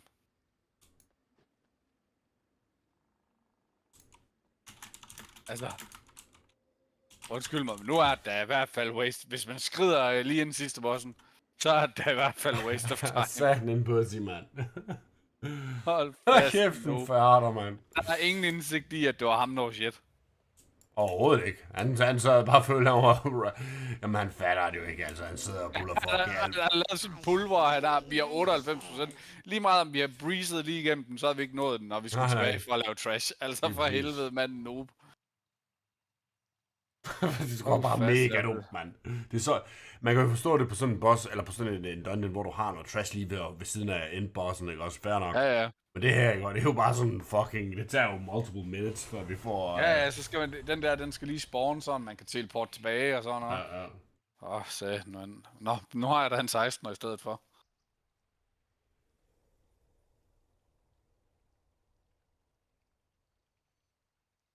Hold fast, nogle farders. Det må man satme sige. Nå, men jeg er nødt til lige at blive ved. Jeg skal lige ud og se, om det der, det var repair, om jeg repairede den der host, jeg stadig lige kan få, så jeg skal lige finde ud af, om jeg skal...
Hello, team.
Hello? Oh, hvad satan, Andre? Checkmate.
Det er sådan, nu er jeg sådan en helsefreak som dig, Arndag, så vil jeg bare lige informere om, at Oatly is, det er noget af det allermest vemmelige nu, du kan op i munden. Jeg har da aldrig hørt det navn før. Så det var næsten hørt.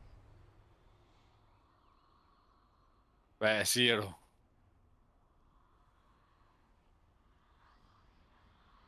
Jeg sagde, jeg lige gik ind til Andreas og fortalte, hvor ringe Oatly det var. Hvad? Det er jo Oatly, det er jo sådan noget havre, gylde, du ved, og det er jo i teorien fint nok, det er sådan noget, vegan crap, du ved, sådan uden dairy og alverdens ting. Men det er simpelthen, det is her, ikke? Og det her Oatly is, det er spækket med olie, altså rapsolie og kokosolie. Men det er så ulækkert, så man sidder og rent faktisk får fedtet gan, du ved, som om at du har siddet og drukket olie, vil jeg næsten sige, altså det er virkelig ulækkert. Jeg spiste salted caramel i går, og jamen, normalvis så kan jeg kværne sådan en bøt her på 300 gram, på sådan en one setting. Men jeg var nødt til, jeg tror jeg spiste en sjettedel, så er jeg nødt til at proppe den væk. Nu prøver jeg at smage chocolate fudge, det er nok lige så ringe.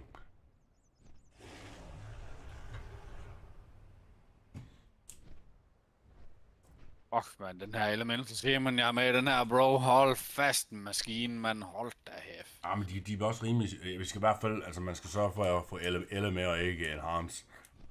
Men, altså, jeg har set begge dele lave virkelig meget damage, men der er bare... Men Hans, ikke? Det er bare... Hold fast, det er hit og miss. Jamen lige præcis, ikke? Du kan lige så godt få sådan en støtter, der bare står og tager alt og dør hele tiden, så er det jo ingenting værd. Jo, altså ranged har det jo bare så meget nemmere end melee, der er bare ikke nogen... Nej, det kræver godt nok en bedre spiller at spille melee. Ja. Men det er også bare fordi det, altså... Det er bare så... Damagen, det bliver bare så sindssygt med The Plus, fordi det er bare procentvis scaling det hele. Så det er bare at stå forkert på et tidspunkt, ikke? Og inde i, så er man bare fucked. Ja, det er præcis. Men nogle gange, så ved man ikke engang, hvad det er, man dør af, altså.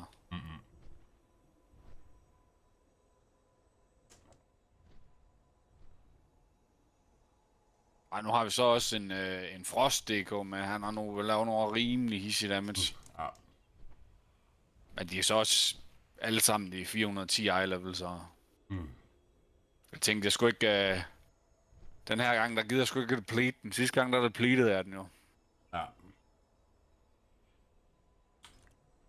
På første bossen mate, altså. Og det var også, du var sådan nogle 410 ballers. Jamen, det er sgu skuffende. Det er sgu skuffende. Hvad? Jamen, det er sgu svært.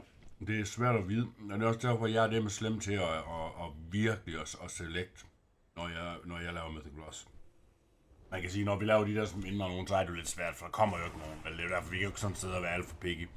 Når jeg sidder på min større keys, hold kæft, jeg kan godt sidde og bare være... Jamen, nogle gange så venter jeg så lang tid, så folk de skrider på min rumme, men... Det skal bare føles rigtigt, fordi det jo ved, der er bare, altså, der er så mange shitters med masser af eye level og masser af red IO. Og jeg siger ikke, at jeg rammer dem hver gang, men du ved, det hele, det skal bare spille, altså. Jamen, jeg ved ikke, hvad fanden jeg egentlig kigger på, men altså, det er jo sådan en sammenslutning af det hele, ikke? Og altså, ja, det er virkelig svært, fordi der er så mange crabbers, selvom at de har godt gear eller god red IO, så... Jeg kigger i hvert fald på, du ved, også hvor meget Mythic rating, altså om de har lavet Mythic rating og HC rating og sådan noget. Ja, jeg kigger dem op på. Ja, det gør jeg jo. Helt sikkert. Tæller højt på min skala. Og det er jo ikke engang fordi, altså det er ikke engang fordi HC rating, ikke? Og, altså det er bare, du ved, de går sgu mere op i deres chart, det er sgu mere det, tror jeg. Helt sikkert.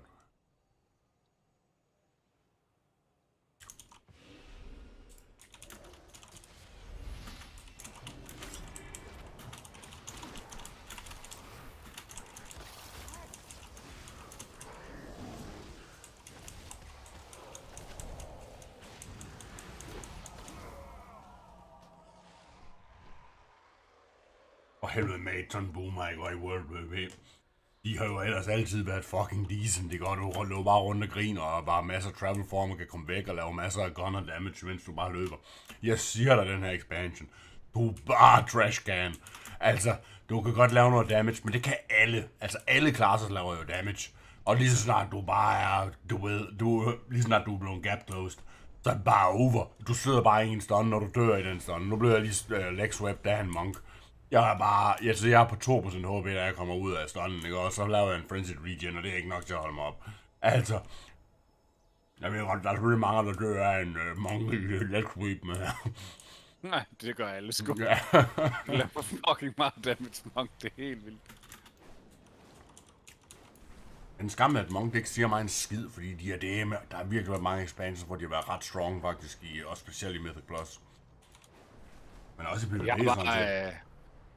de har bare ingen rotation eller noget som helst. Det er dem decent.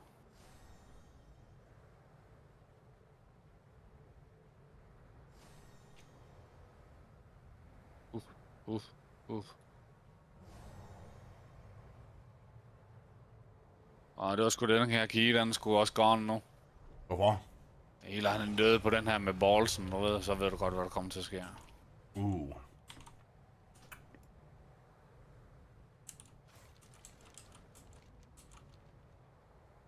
Hvordan fanden kan det ske? Altså, jeg er godt klar over, at vi sad og fartede, og vi alle sammen havde en tur op i døde og noget, men som udgangspunkt, så er det jo egentlig en ret nem mekanik. Ja, altså jeg vil sige, den træls som melee, synes jeg. Ja, det er fordi, rigtigt. også fordi man skal, altså, hvad anden den kommer ovenpå. Nå, vi får sgu bossen. Ikke Andy, han nakker sgu bossen. Solo. Nice. Men hvad hedder det? Nej, du ved godt, som melee, der er den træls, fordi du får den. Den er guaranteed, den kommer ovenpå hver anden gang. Ja. Det er dem crap. Men altså, det er jo en easy mekanik. Det er jo bare fordi, der er så meget andet lort, der også er going down samtidig.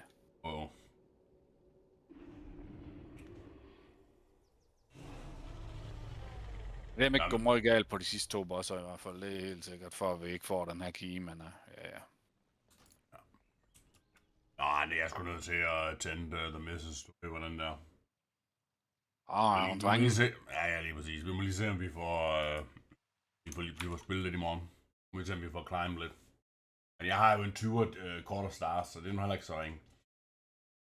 Nej, vi har sgu ikke altså, så meget gear. Jeg mangler stadigvæk meget gear, jo. Men når du laver en 20'er, så får du jo ability til at TP til dungeons. Altså den dungeon, du laver den 20'er i, der får du sådan en ability, en ekstra ability, hvor du kan TP til den dungeon. Nice. Så det er så, altså, ja, jeg synes også, det er nice. Det, der så ikke er så nice, det er shared CD. Det vil jo sige, at du kan jo kun, og der er faktisk 8 timer CD. Men jeg vil så sige sådan, den resetter, når det er, du har completed med the plus.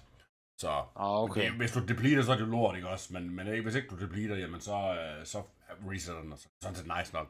Så er du fri for at fly og alt det crap der. Ja. Men ja,